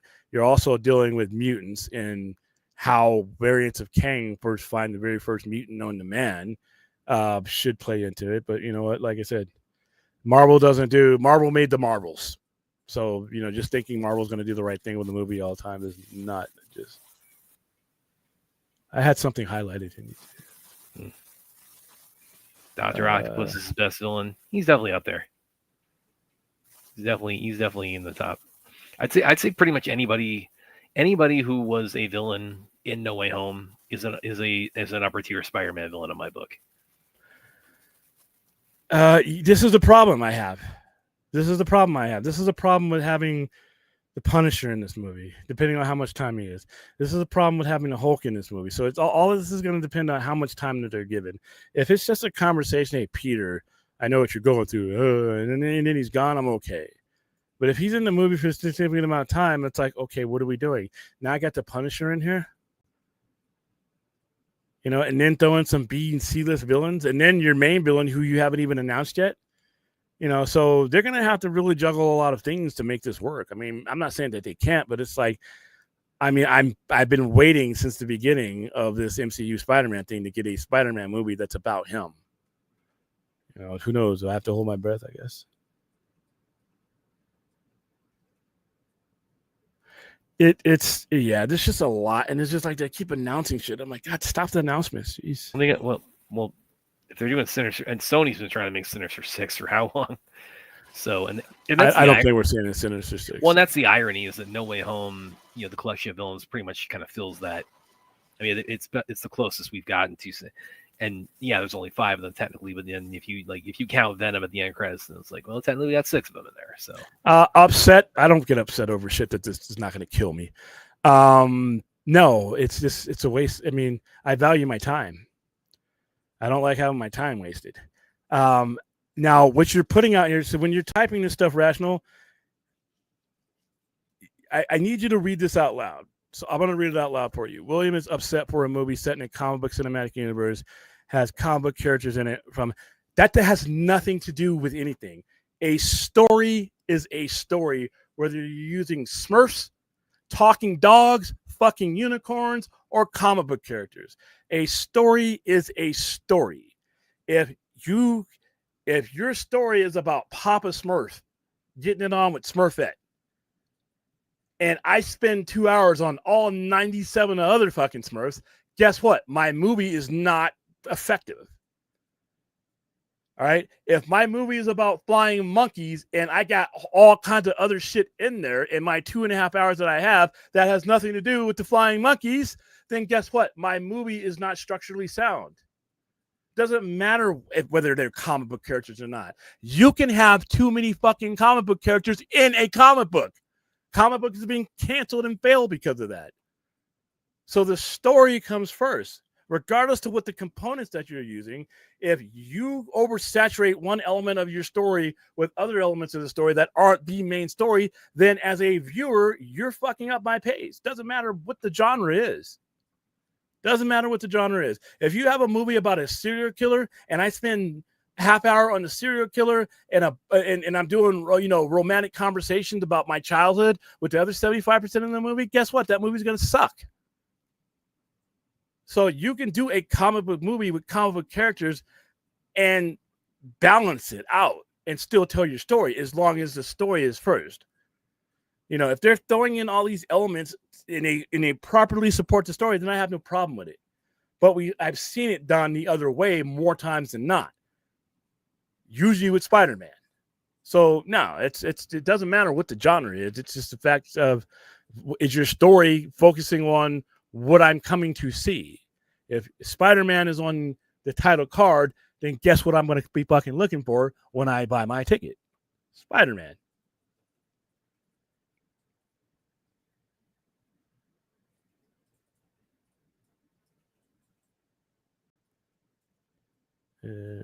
See, Shocker would be another even Electro. Well, he was in Homecoming. Yeah, and he was not a major. Yeah, you see where he was at. He was, Yes, you can. Yes, you can. Okay, so now in the context of the question you're asking me, automatically we know we're going to have the 5 to 7 X-Men at any given time. So you have them. Let's just say we're just going with the generic story. Magneto's the villain. I'm not saying that's who's going to be. Magneto's your villain. So the basic minimum characters are there. That's a lot of characters, right? I've already given you 7, 8, 9, Professor X, and maybe the Brotherhood of Evil Mutants. So I got 10 characters right there. But every one of them is a you have to have them in that movie. You can't have an X-Men movie without the 5 X-Men. You probably can't have an X-Men movie without the villain to flesh out the whole Professor X's dream. You can't have it without, depending on what kind of story. So you can have. It's not the amount of characters that are in the movie. It's where the focus is. You can have 1,000 characters in a movie if the focus is on what the movie is supposed to be focused. There could be 1 million people in X-Men. But as long as the focus isn't drifting on the canonical 5, the villain, and the core story that there's being told. Now, if you have outside of that core story and you're doing 2.5 hours, now you start to get to the point where you're drifting. And if you're drifting as a creator, I'm drifting as a viewer. So you have to put it in the context of what story we are telling, how many people in the story are absolutely net. We have to have the X-Men to sell an X-Men story. We have, I've just given you the components. Now, not too much else is going to be outside of that focus. Once you start bringing other things in, you have to make sure that the focus stays on what the story is about. And the problem is with some of these movies, that has not been the case. Let's see. Yeah, I figured you might enjoy that there. Yeah, because before years ago, you legally couldn't be on there. Now Sony will take that money and, and he can be on there. I don't see him being, like I said, back in the old Spider-Man days where he would just get down with Spider-Man. He's fighting him. I don't think that's going to be the case. I think he's the guy who's standing in front of like always with the Kingpin standing in front of that big high-rise window of his where the servant or whoever comes up to him, Stevens comes up to him, and he says, well, the Spider-Man is causing problems here and here and there. And then Kingpin doesn't even turn to look at him because Spider-Man is just not, he's like, handle it, take care of it. And then that person goes and gets the henchman to take care of Kingpin. Whereas if it's Daredevil, fuck that. He turns to the guy coming to that news. And he takes on the relationship between him and Daredevil is different. But with Spider-Man, he's going to send henchmen. Or he's going to be funding some stupid experiment or something that's going to probably endanger everybody because the Kingpin doesn't care. Kind of like Spider-Verse. He didn't even fuck if he created a fucking singularity that was going to swallow up all of Manhattan. He wanted Vanessa back. Or a version of Vanessa back. That Kingpin is generally not the one you see all the time. But, but usually it's Daredevil that brings that out of him, though. So, no, I wouldn't mind Kingpin as a villain. I just hope they do it right. I mean, Vincent D'Onofrio, I can't get too much of him. He's one of the things about the Daredevil thing, except for the Hawkeye nonsense, that has been consistent to how he's ever been written. So I'm okay with that. I just don't think Kingpin is going to be coming down from the skyscraper and rolling up his fist against Spider-Man. It's going to be a henchman. He could be the one that hires Scorpion to get his ass kicked and find out who sent you, Kingpin. And then that's where Spider-Man's like, I've never dealt with the Kingpin before. He's a little bit out of my league, but I got to figure out what's going on. Then that's probably where he runs into the Punisher because, like Brad said, the last thing he was breaking out of a cage because stupid ass guard. By the way, I'm never buying that. That guard was dumb. Come closer. Yeah, it's like the fucking clown in the cage. Yeah, I'm gonna stay right back here. But anyway, so he's got a vested interest in Kingpin, so it could work out like that. I mean, but to me. Do I need the Hulk? Do I need rumored Florence Pugh? Do I need what? Yeah, she's rumored. I'm not from anybody like hardcore source. So It's news to me. Negative Man would be one of those I did characters. See that kind of floating around. There's like there's an image of him like oh, is he in Spider-Man 4? And I never knew where this came from. I mean, once again, if Kingpin is the main enemy, now we can start talking about B-listers and C-listers, because that's who the Kingpin would employ, people who are disposable people that he doesn't care if they get arrested or killed. He don't care. You die fighting Daredevil or Spider-Man, but I'll just replace you. Negative Man, depends on, like I said, I also don't know the plot, so some of the stuff that's just making my stomach go a little bit sour might bleed out well once I see the context of it. But I just get wheezy when I see, like, all these people in a singular movie like this. Oh, William, what happens to Sony's universe and Morbius, Venom, and Kraven? Those stories are going to lead anywhere. I actually think so. I actually think that those you're going to see, they might be the type of people that Doom hires. The Vulture is a worthy competitor to bring over into his world to fight what I think will be the forces of Loki. The Loki that we saw at the end of season 2, I think the secret war is between Loki's, the powers that he can recruit throughout reality, and the powers that Dr. Doom uses Franklin's powers to go get it. I think he's going to usurp his powers to go recruit. I don't think he's going to be the full-on godlike thing, but he's going to be able to cross over into other dimensions and recruit people from different universes. Why not get the Vulture? Why not get these guys? He's going to go. They're both going to be recruiting people from, like, the X-Men. I'm almost certain that we're going to see the old Fox X-Men in this. Almost certain. Somebody's got to recruit them. So, and I think that's where you're going to see the blade. I think this is going to be now we're talking about Secret Wars with a bunch of realities. Now that's a storyline where a lot of people work, because it's illustrating the contrast between these universes. So yeah, I could see these Venom is, like I said, there's two ways they can bring in Venom. In Secret Wars, or we got to figure out where the little bouncing black dot is. Where's that at? We haven't seen shit from that since 2021, right? Isn't that the last time we saw it? What movie was it where Venom got swiped back? That was No Way Home. That was No Way Home. Dude, it's 2025, man.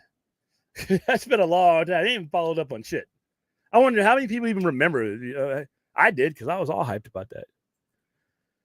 The main trilogy was based off of Wolverine, Xavier, Yes. I think they can easily. I thought the biggest problem with the first movie, but like I said, in retrospect, it was so important. I give them a pass on this. Is they had too many people from all different types of eras. They just basically threw together the most popular X-Men that people knew, and then there's your X-Men movie. I personally would like to see them start with the canonical 5, and then bring on people throughout their build-up.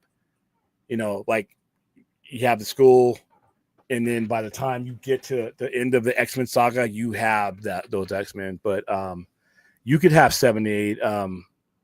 You could do that. You could easily do that. You could have your 5 X-Men. You could have your primary villain. You could have Professor X.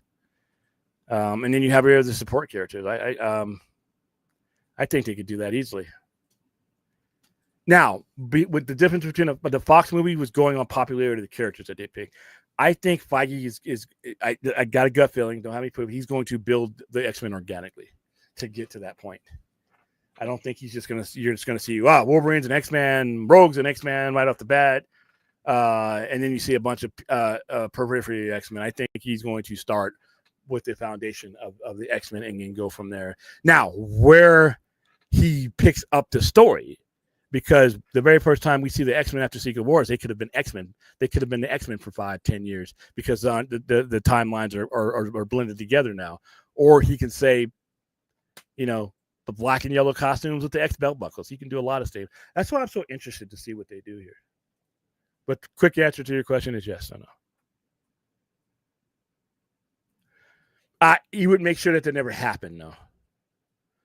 That's the thing about the Kingpin. He would make sure that they never had a conflict. He's not gonna have that kind of confrontation with with a being that can lift 10 tons. And it's said that Kingpin has superhuman strength, not Spider-Man strength. He's not going to win that battle. And I know in comics they've depicted it sometimes, or Kingpin, he's bouncing off of Kingpin's pellet. And I'm like, okay, are you serious, guys? You got Spider-Man lifting trains and shit, and he's going to bounce off a human being. I don't care how much muscle the Kingpin is.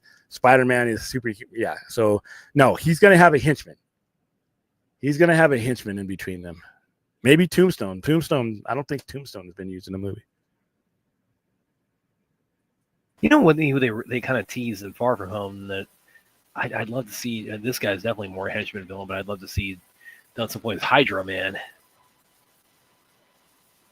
I could see him as one of those characters that Spider-Man is fighting in the news, but not somebody that they build a story around. Well, because he's one of like the one of the creatures that the Mysterio sort of creates an illusion for in Far From Home, but they don't like properly show Hydra Man.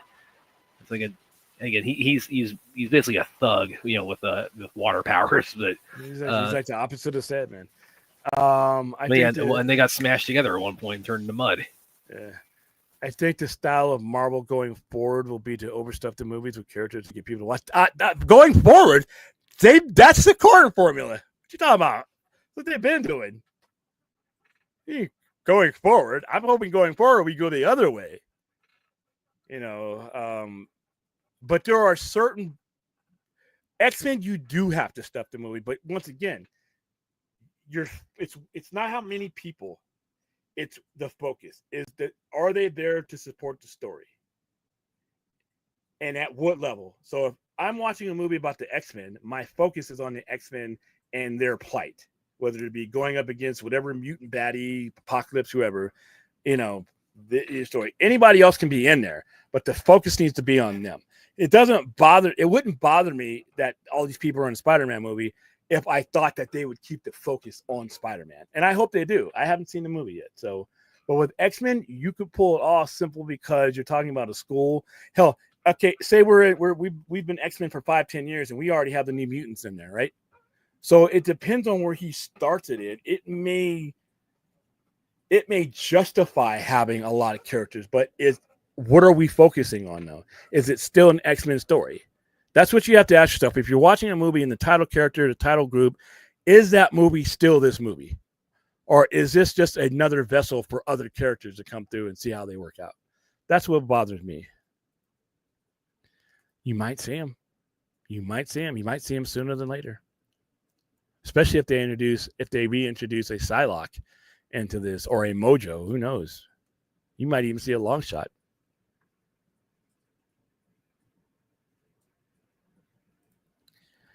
To be fair, they kind of have to. Well, that's the point of Doomsday and Secret War. If you're not into having a movie, it's not even overstuffed. It's just going to be stuff. But you're talking about all these universes coming to an end. So you have to illustrate the variety of the universes you're talking about. So they're justified doing it. Because after this is over, we're going to have a sacred timeline.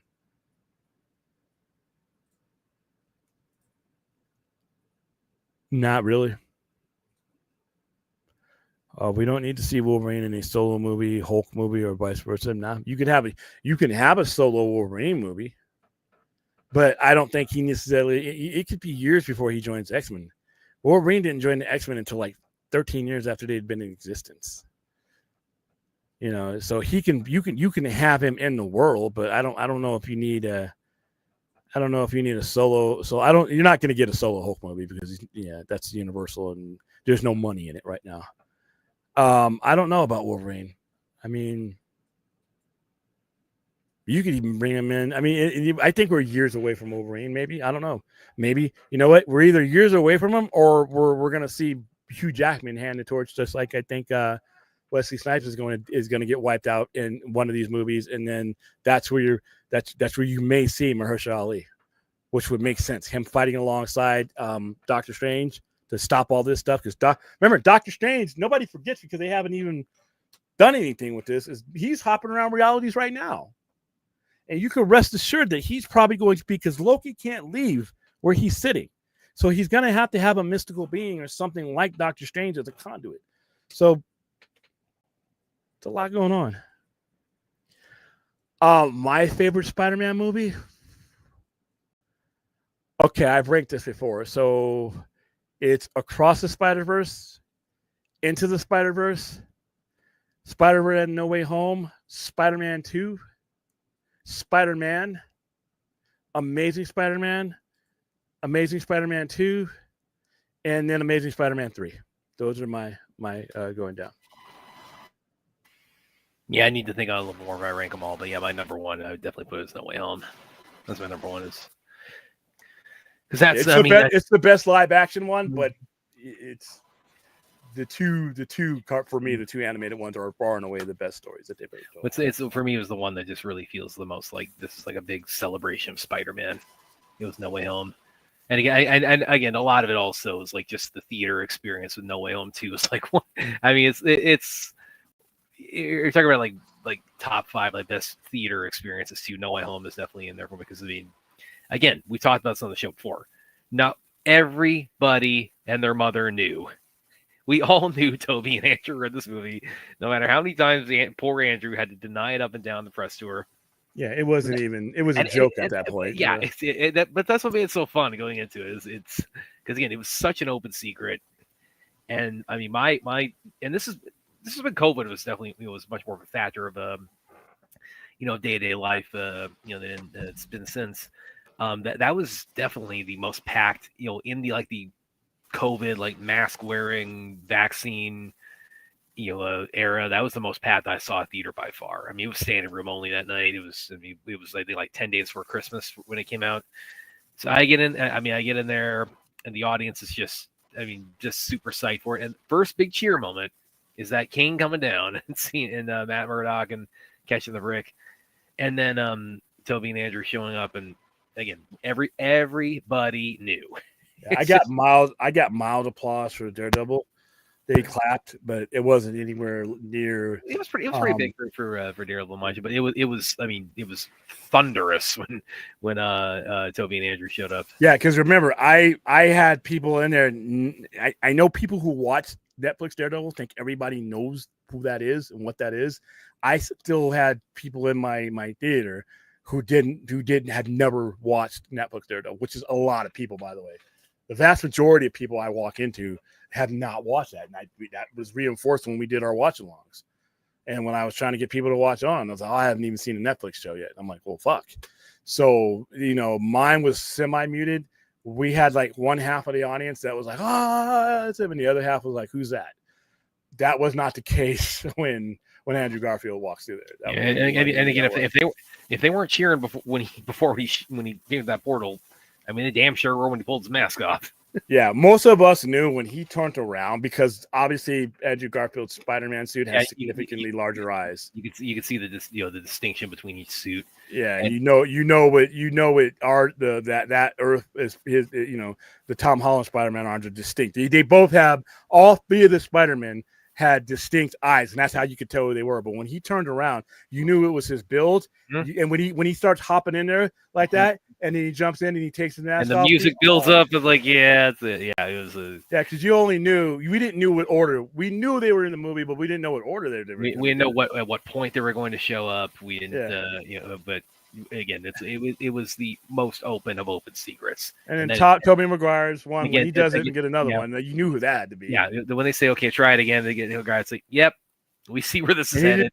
He didn't even need to have the mask on. Yeah. He just turns around and you see that. And then when you see them all 3 in there, and then when you see them together, I think the best point about that movie was when Andrew Garfield was able to save Zendaya, because that got the second out of the group of the introductions. Obviously, everybody went wild when he saves her because everybody in there had seen those movies. Those movies are very successful, and if you hadn't seen Amazing 2, he gives you kind of the cliff notes of what happened with Gwen too. So even if you hadn't seen it, you still kind of had the context for it. Knew. So, but yeah, when it comes to me, I just love the way I felt when I left both of the Miles Morales movies. I just love that feeling that I had. I love the relationship between the characters that are in those movies, the relatability with everybody, and then the second one up the ante with with 2099, you want to root against him, but he's 100% correct. But you can't root against Miles because look what you're asking him to let happen.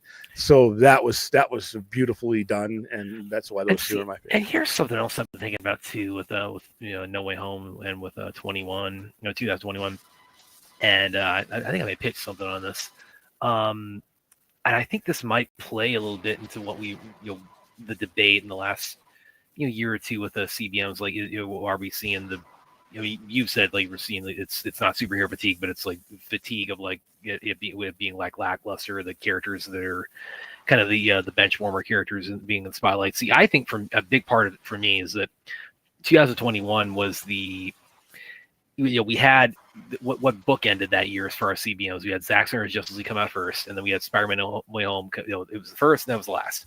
And the thing about what and I'm hearing myself all of a sudden. I'm checking the sound. Hold on. Keep talking. And the thing about that with those two is, you had this. Well, they both had really unique circumstances how they came about, and you literally had.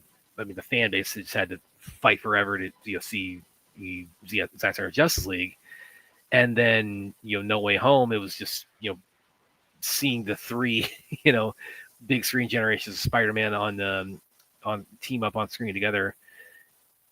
Those two kind of represent, I think, that it felt between those two, there were possibilities with CBMs and superhero movies that it felt like anything was possible between those two because of how they came about, because of what they represented, because of what we saw in them.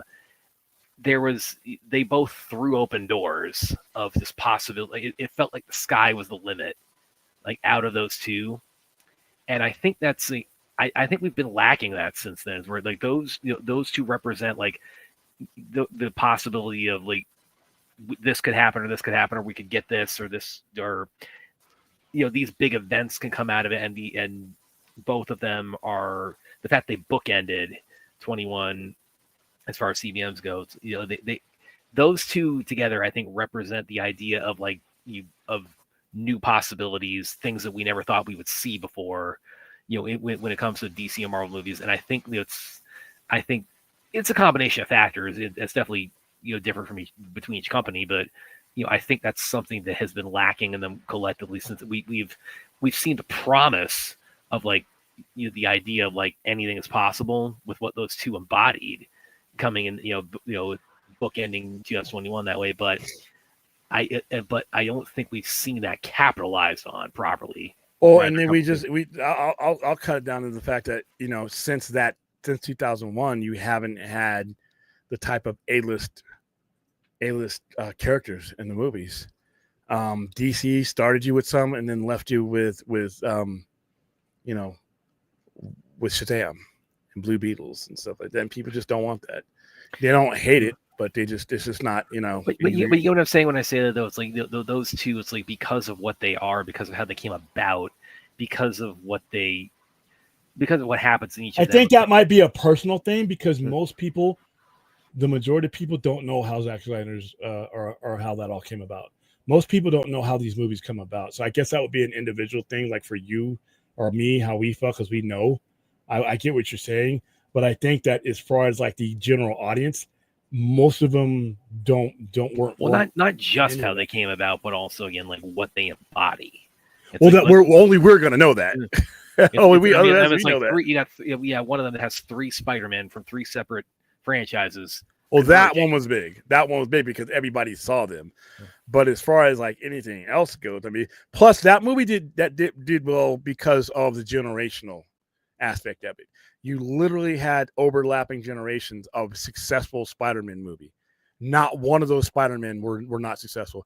People can say whatever the fuck they want about Andrew Garfield. That movie was decent and it made $700+ million. Tobey Maguire, I don't even have to do the math for you. And obviously Tom Holland. So you had 3 widely seen Spider-Man that covered a lot of territory. So that one I understand. But when it comes to anything DC did, I just think people weren't paying attention by the time it was time. They just weren't paying. They had lost the echo. You know what I mean? William, did you like Cloak and Dagger Runaways? I did not watch any of those shows. Inhumans was pretty much everybody hates it. So, well, you lost me at Inhumans. I don't. Those are you're gonna make a TV show about Z-listers. I'm out. But yes, I do think you will see them in this in some function, not in a big function, but you're going to see everything ever done. Everything that Fox, Marvel, Sony, Marvel's ever done is going to be in these next few movies, and appropriately so. I think it's going to be a while. I know they got the director, but I think it's going to be a while before they. I think it's going to be 2 to 3 years before you see an X-Men movie, and that's not a long time, by the way, because we're going to get. The end of next year is when we're getting Doomsday, and then next year we're getting Secret Wars.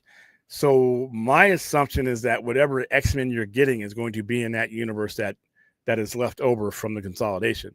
So that's another year from the production, depending on when they start. So I'm thinking it's going to be 3 years. Could be wrong, but that just seems like the natural timeline for that. At William, were you kind of mad that they didn't that show Storm Wakanda Forever, even though they showed a tribe? Nah. That story wasn't. There was no Storm in that universe. Wakanda right now, as far as Wakanda Forever goes, there was no X-Men, there was no Storm to speak of in that universe. So no, yeah, what made me mad about Wakanda Forever was that there was no T'Challa in it. They made a decision based on grieving and emotion, and not, in my opinion, this decision that was for the good of the film. But as far as like Storm not being there, no, there was just no Storm to speak of in there. Now you might get that in this consolidated universe, in a few years. Then, but if there's no Storm, no X-Men, no nothing.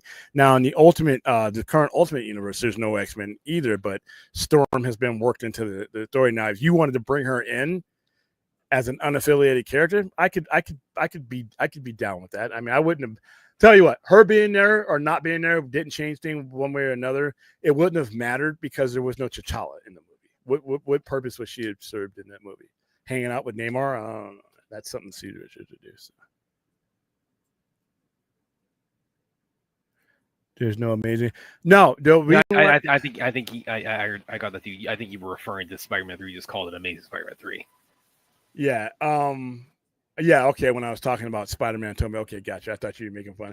Yeah. People say, well, they canceled Andrew Garfield. No, they didn't. Sony took that bag of money. Sony had their head so far up MCU ass that they wanted any part of that. So they basically sold out their character to create this new character. And it worked out for them, but that doesn't. If that doesn't happen, if they don't work out that deal, there is an Amazing Spider-Man 3. Because that made Amazing Spider-Man 2 made too much money. And saying because 2 wasn't as good as 1 doesn't mean you don't make a 3. That never happens. Never happens. Unless it's Joker. Okay, so I got Warner Brothers. Yeah. Well, yeah, it's not good business. Yeah. No, that was the exact word I used. Coming out, obviously, that movie just feels like a wake. It's 2.5. It's almost a 3-hour wake. It's close to 3 hours long. I haven't seen it since it came out. I only saw it once when it came out. I haven't seen it since. That's it for me. I did not enjoy the movie. Across the Spider-Verse, and except for Angela Bassett's performance, which she got screwed out of an award for. Across the Spider-Verse and Into the Spider-Verse are so good. I agree. The other two, but yeah, it's for me. It's easy. And then, like I said, right after that, right after those two is No Way Home, and then I listed them. How I feel. And this maybe kind of plays in what I was saying a little bit too a minute ago about 21 Zack Snyder's Justice League and Spider-Man No Home. I think what reinforces that too is the Spider-Verse movies and the contrast of those with the other the Sony villain movies that just other than the Venom franchise is one thing, but the others just kind of like meandered and went nowhere.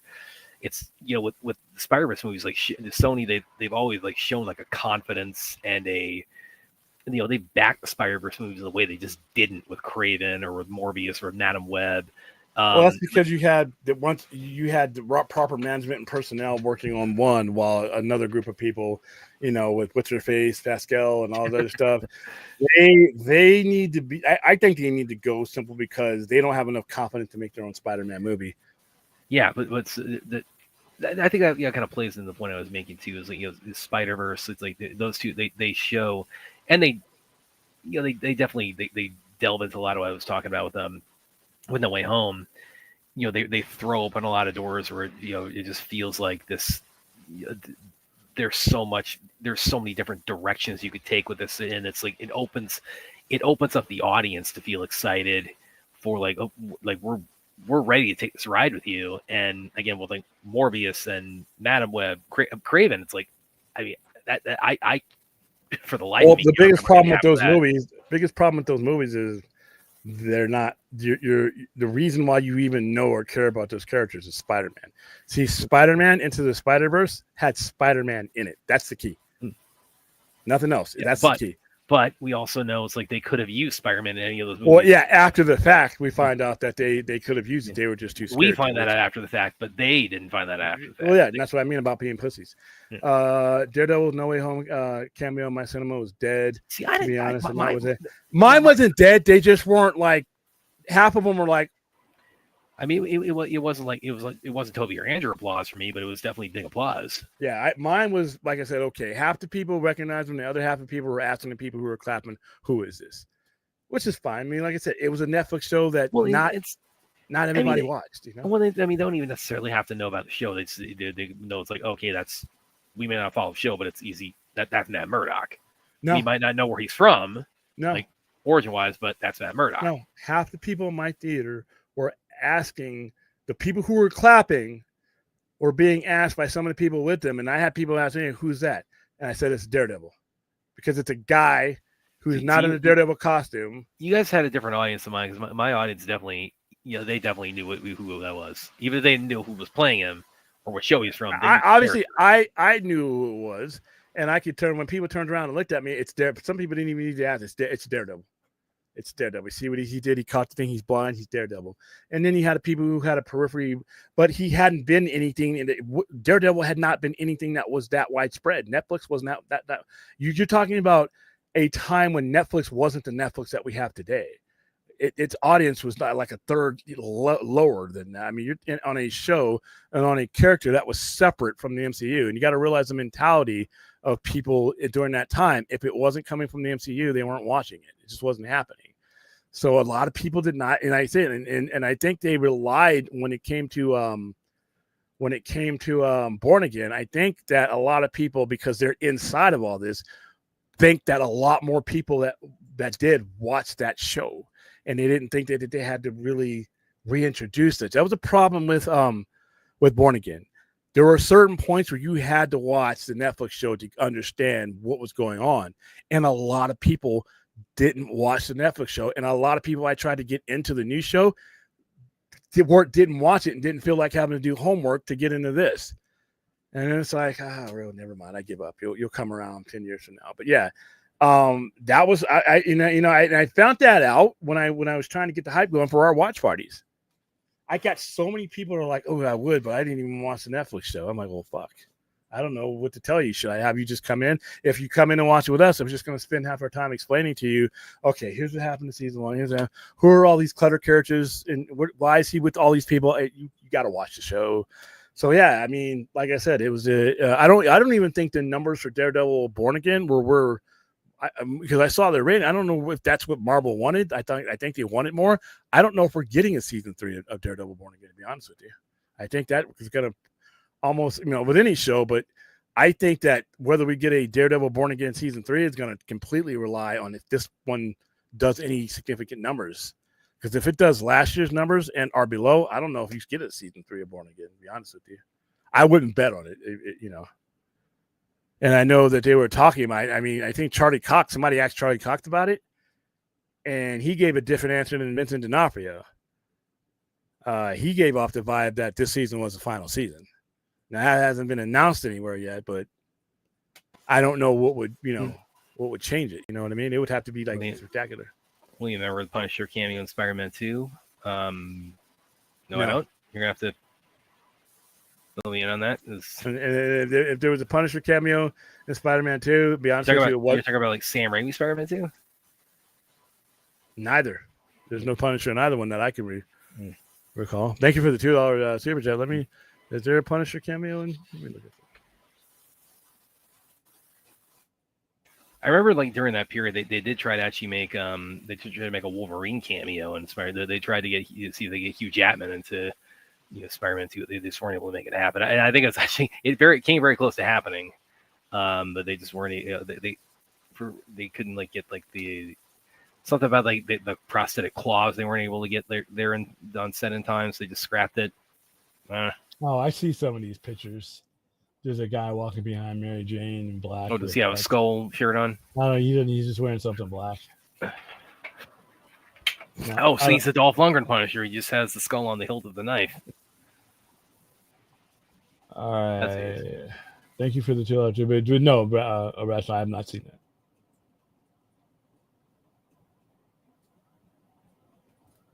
That may have. But maybe. But even I mean, we had Born Again, and I ran into more people that didn't ever watch that show than did. I was surprised because I thought, well, everybody, but not everybody was on that level.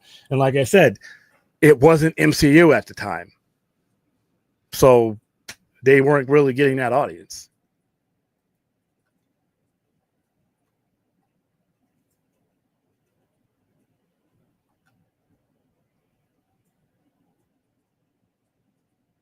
Oh, jeez.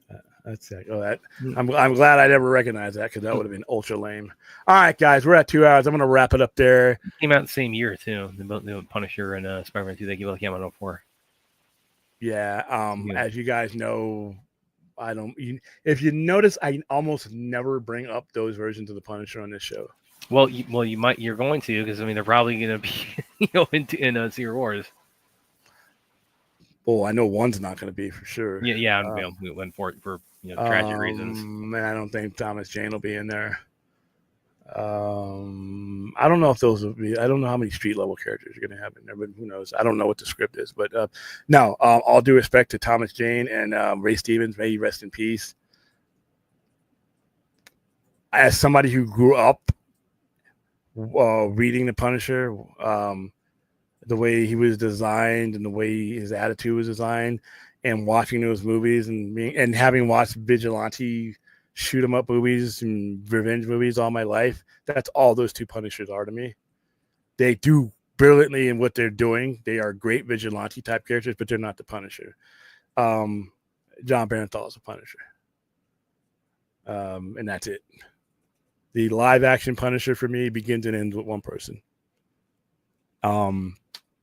And whoever follows in his footsteps once he hangs up the skull needs to be, because the Punisher has one way of doing things. There's no, it's not like a Batman 66 and a Batman 89. No, Punisher is even kill just like you see him when he's killing like that at close range, and when he's killing like that many, that's the Punisher. There's a whole bunch of movies where you can put a skull on somebody's chest and I'm the Punisher. I'm going to kill you. You wronged me. That's not the dimensions that Bernthal, and to his credit, not his credit, but to the credit of the people who were doing the show when he first came by, and even more so with Born Again, they understood the psychology of that character when they built that character for him. Those other two are vigilante movies, and they're really good vigilante movies. Don't get me wrong, but they're not Punisher. So, possibly.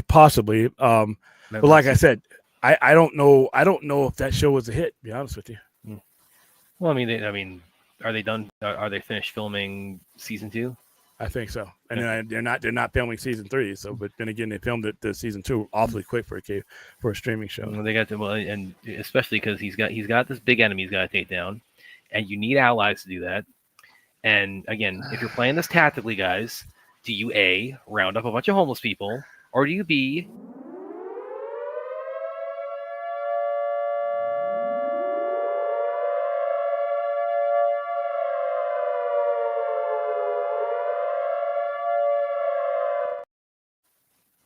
again, the guy with the glowing fist and the guy with the unbreakable.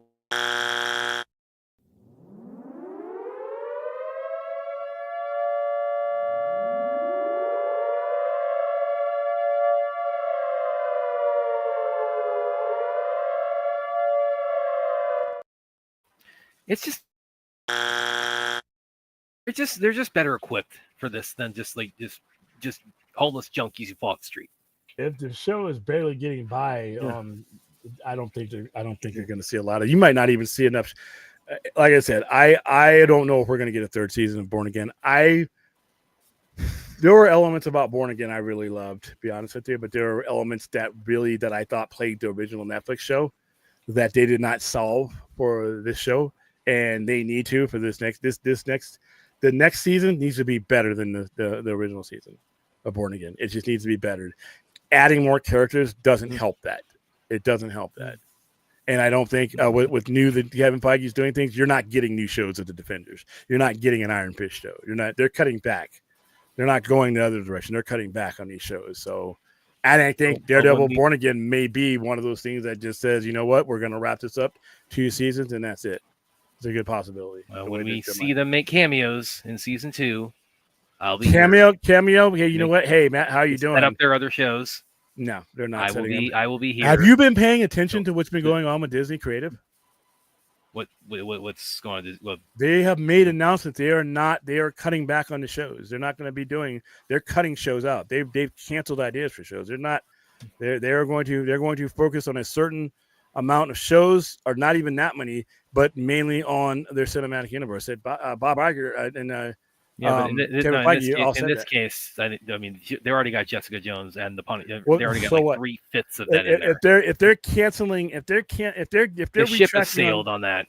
The ship is sunk on that. If they're not doing shows with A-list characters, if they're deciding, we don't want to go in this direction with characters that people give a fuck about, why would they do it with relative unknowns? Guys, when we see these cameos, that doesn't mean anything. And like a year from now, will you take me up on this? And it's like William has to do another watch party, a Dumb and Dumber. No. Why? Okay, if Kevin Feige himself, not Brad, Kevin Feige is saying we're going in a different direction, why would we proceed with a show with characters that to the MCU audience is nothing? Yes, but again, they've already set that in motion. Doesn't matter. Shit gets canceled all the time. Mindhunter season 3 is set in motion. This ain't Kang. I'm sorry. We have to, when we're speaking, we have to speak not only of our wishes, but what is reality. You just can't wish shit into reality on a show. I didn't wish anything. They cast the people. They put and Jones and Coulter, they've already. All right. Anyway, how you doing, Larry? What's going on? How's it going, Larry? Sorry, I couldn't be there for Civil War and what was the other one? You want him there because he's going to be just telling bad jokes and drifting. I'm going to be laying out strategically if I've got a crime boss who's ruling over New York City with an iron fist. A guy with an iron fist might be useful and help take him down. Not totally ignoring that nobody watched that shit. Again, it's like if you got to take down Brad wants these companies to spend money on some bullshit that he and a handful of other people will cling to. It's like Williams. Then Brad needs to spend the money. Brad needs to give Disney the money to cover their liability for Williams him and comes his from a military background, and I'm the one thinking more tactically with taking down the king. All right. Oh, like I said, if this was a joke, it was never funny. Yes, hit 26 YouTube subscribers. Why doesn't Disney Marvel start doing straight to Disney Plus Marvel movies? I think so. You're talking about instead of shows doing movies, they're going from shows to movies. They no longer want to spend. They don't longer want to spend money on Disney Plus in that manner. And Disney Plus right now, they're getting as much as they're going to get out of it. The only way that they want to do it is they'll reroute these IPs from the cinema to their parks. But yeah, they have clearly said that they're cutting back on a lot of that. They were going for volume, now they're going for quality. This is going to be the exception to that rule. Yeah. And they didn't. Yeah, that if there is going to be an exception to that rule, it's not going to be for that shit. I'm giving you everybody a heads up. It's like you want to take the Kingpin down. You want to take the guy ruling New York with an iron fist down. You need a guy with an actual I think you guys watching now, not to take him seriously on any of this stuff. Or the mystery verse. Oh, definitely. I need that Blue Raja origin movie. See, this is why I struggle to keep us on topic or on the right direction, because Brad is like having a spider monkey at the wheel. It's like, dude, get back in the back seat. The Rain Reverse. That's not tactically. Absolutely. Have kids and. I don't know. You could. I mean, he definitely said he had him.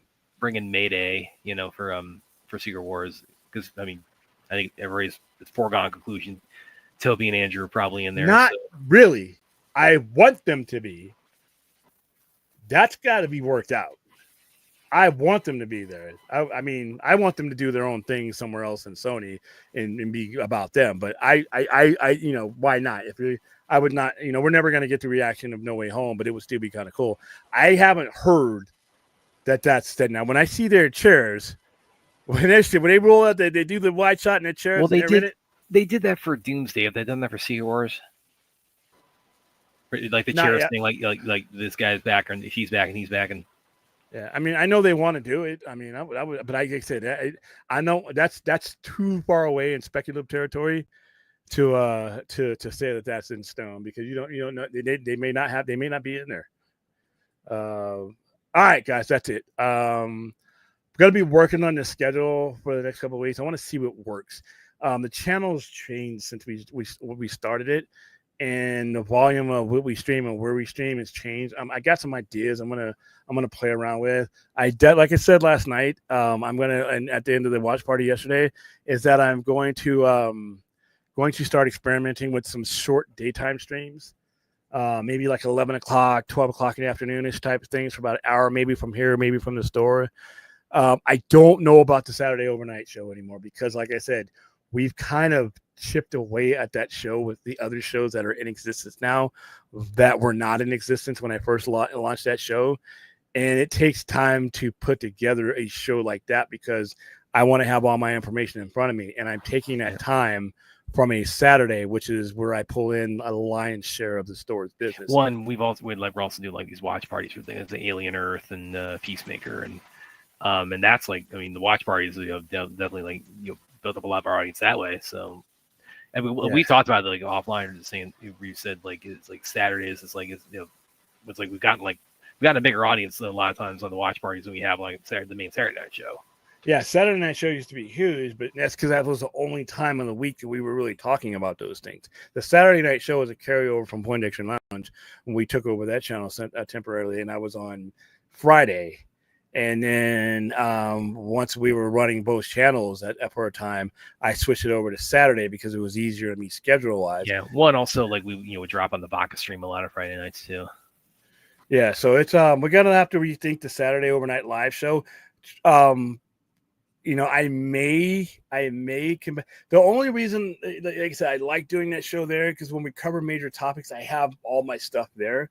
To do them here, I would have to bring stuff to the house and merchandise to the house, which is not a problem. The studio I'm going to set up is going to have a little thing where I can sit the comics, stuff on there, and I have a different camera so that when I'm flipping through it, I'm not doing this shit all the time, so I can engineer as this comes along and it eventually gets done. But yeah, I think I don't know. I'm gonna have to make a decision on the Saturday show. It's fun to do, and I have a lot of fun doing it. But it's like the purpose of it has been circumvented by the fact that we cover a lot of these things as they're happening now, and then a weekend wrap-up show, which I do like doing because I'm home. That kind of covers everything else. So keep an eye out for some changes. I'm going to experiment. I may do some polls. What do you guys feel? How do you guys as a community, what do you want to see? But I'm definitely going to do at least a couple of daytime shows a week to see how many people we reach when we're doing it at non-vampire hours. But until then, keep an eye on the alert bell, like, subscribe, and we'll see you later.